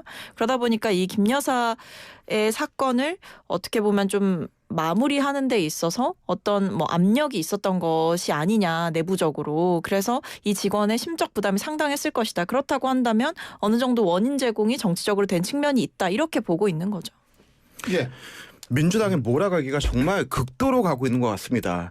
이 돌아가신 분에 대한 먼저 저도 정말 애도를 표하고 이분이 이 사건만 담당한 게 아니고 이재명 대표의 헬기 이송 사건도 담당했습니다. 권익위는 도덕적 판단이라든지 정치적 판단을 하는 것이 아니고 그냥 법적 판단을 하는 것입니다. 그렇다면 그 법적 판단을 하는 것에 있어서 판단할 게 있으면 하는 거고 없으면 안 하는 거고 저는 그 부분에서 모두가 알고 있다시피 그 가방 사건에 대해서는 처벌 근거가 없다라는 입장을 냈다고 보여지고요. 그리고 이 부분에 대해서 이분이 정말로 어떤 중압감과 압박을 받았다면은 이분이 그 의사를 표현할 때 그 회의를 진행할 때 어떤 의견을 냈는지 검토해보면 날 건데 그런 부분도 전혀 없어요. 반대를 내거나 했던 부분도 전혀 없는 부분입니다. 그런데 이 한 생명의 죽음을 가지고 이렇게 정치적으로 몰아붙인다? 저는 민주당이 지금 이렇게 이분의 죽음을 가지고 얘기하고 최상병의 죽음을 가지고 얘기하기 전에 문재인 정부 때 우리 해수부 공무원 바다 위에서 피격되고 불태워졌던 사건에 대해서 뭐라고 호도했는지 다시 한번 생각해야 됩니다. 그분 정말로 자기 업무 이렇게 추진하다가 돌아가신 분한테 뭐 도박비 때문에 그랬다 하던 그런 악랄한 짓을 지금 다시 하고 있다고 생각합니다. 이런 정치적 프레임 그냥 정말 제발 좀 뒤로 하고 사건의 그냥 실체적 규명과 그리고 이분에 대한 애도만 전하는 것이 전임 권익위원장으로서의 도리가 아닐까 그렇게 생각하고요. 그 국회에서 아무리 면책특권이 있다고 하지만은 정말 아무 근거 없이 누구를 향해서 대통령과 그 부부를 향해서 살인자다라고 외치는 행위는 저는 국회의원 깜이 아니라고 봅니다. 예. 근데 이게 어쨌든 그 권익위에서 당시 이 김건희 여사와 관련한 그 명품 가방 수수 논란, 그 의혹, 그것을 이제 종결했던 방식 자체가 결국에는 이제 김건희 여사에게 면죄부를 주기 위한 일종의 좀 끼워 맞추기식 종결이었다 이렇게 보는 시선이 대다수였어요. 왜냐하면 그때 권익위 발표를 보면 뭐 대통령의 직무와 관련성이 있으면 있는 대로, 없으면 없는 대로 뭐 신고를 하지 않은 것도 문제가 안 되고 신고를 한 것도 뭐 문제가 안 되고 이런 식으로 사실상 그냥 어떤 이유에서든 대통령과 그 영부인은 죄가 없다 이런 식으로 이제 끝을 냈단 말이에요. 그러니까 권익위 차원에서 판단하기 힘들었으면 보통 이제 수사 의뢰를 하거나 하는 방식으로 넘길 수도 있는데 권익위 차원에서 자체 종결을 굉장히 급박하게 하려고 했던 것 자체가 어떤 정치적인 압박과 부담을 느꼈기 때문에 그렇게 일을 처리했다라고밖에 볼 수 없었던 거죠. 그렇다고 한다면 그 일을 실무적으로 담당했던 담당자의 심적인 부담이라는 것은 결국 현재의 권력, 살아있는 권력을 상대로 어떻게 보면 일을 했어야 되는 거기 때문에 굉장히 괴로웠을 것이다. 민주당 입장에서는 당연히 그런 생각을 할 수가 있는 거죠. 그래서 저는 오히려 이 부분을 정치 쟁점화 시킨다라고 민주당을 비난하지 말고 본인들도 정말 이 공무원에 대한 어떤 안타까움이 있고 그렇다고 한다면 본인도 같이 이 죽음의 진상을 규명하자라고 여당이 저는 입장을 내면 될 일이라고 생각합니다. 예. 지금 어쨌든 이 돌아가신 분에 있어서의 이 정말 고인에 대한 최대한 좀 예의를 우리가 또 보여줄 필요가 있지 않을까 이런 생각이 좀 드는데 시간이 거진다도 했는데 간단하게 하나만 더. 이게 지금 오늘 김영철 서울 북부지검 차장검사 탄핵소추안 조사를 위한 청문회가 열렸다고 하는데 이 부분은 어떻게 보세요? 먼저 하시죠. 근데 저는 이게 결국에 핵심 증인들이 뭐 계속해서 불출석하는 일들이 좀 벌어지고 있잖아요. 특히 뭐 대통령실 관련된 의혹이라든지 이런 부분들을 규명한다거나 했을 때 청문회를 열기만 하면 핵심 증인들은 다 안 나오고 이런 일들이 계속 반복되고, 그리고 어떤 국회 차원에서 뭐 대통령실뿐만 권력형 어떤 문제뿐만 아니라 이런 뭐 검사들의 무소불위의 권력 이런 부분들까지도 따져 물을 수가 있는 건데 여기에 대해서 불출석하고 청문회를 계속 맹탕으로 만드는 원인 제공자들은 저는 반성하셔야 된다고 생각합니다. 자, 저는 민주당에게 부탁하고 싶습니다. 그냥 탄핵하십시오. 원래 그냥 탄핵한다고 하다가 국민 여론이 보기에 안 좋고 비난이 이렇게 오니까 이거 일단 청문조사 하겠다고 했잖아요. 그냥 탄핵하십시오. 그냥 탄핵해서 이재명 대표와 관련된 사건들 다 중단시키고 한번 헌재에서 재판 받아보십시오. 그렇게 해서 만약에 이것도 기각되고 각하된다면 민주당 책임지겠다고 선언하고 탄핵하시면 됩니다. 아유, 요새 국회에는 참 청문회도 자주 열리긴 하는데 어떻게 되는지 한번 봅시다. 예, 두 분 말씀 오늘 여기까지 듣겠습니다. 고맙습니다.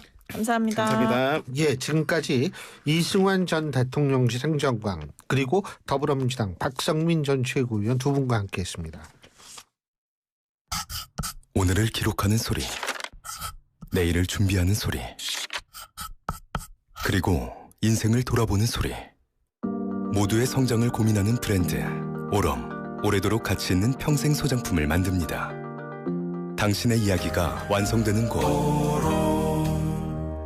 합성 목재 예스팀바, 산책로, 야외 데크, 울타리, 사이딩, 전원주택 인테리어까지 다양한 형태로 활용이 가능한 친환경 합성 목재 예스팀바. 우수한 품질의 정부 조달 우수 제품, 나무 느낌 그대로. 합성 목재 예스팀바. 경동산업 주식회사.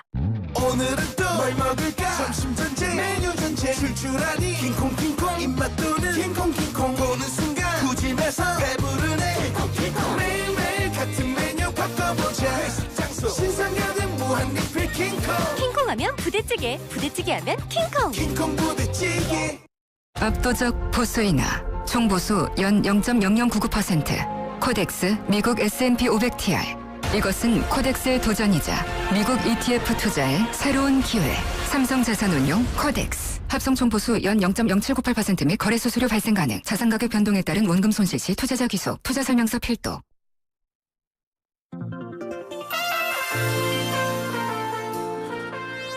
예, 신율의 뉴스 정면 승부. 오늘 순서는 아니 이번 주 순서는 여기서 모두 줄이겠습니다. 일주일 금방 갔죠.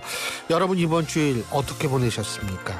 어떻게 오늘이 내일이 휴일이라서 죄송합니다. 그렇군요. 어쨌든 제가 좀 헷갈렸습니다. 이번 한 주도 내일 또 쉬고 다음에는 또 수고하셔야 될 거니까 요 멘트는 제가 금요일날 해드릴게요. 자, 오늘 순서는 여기서 모두 줄이겠습니다. 지금까지 신율이었습니다. 고맙습니다.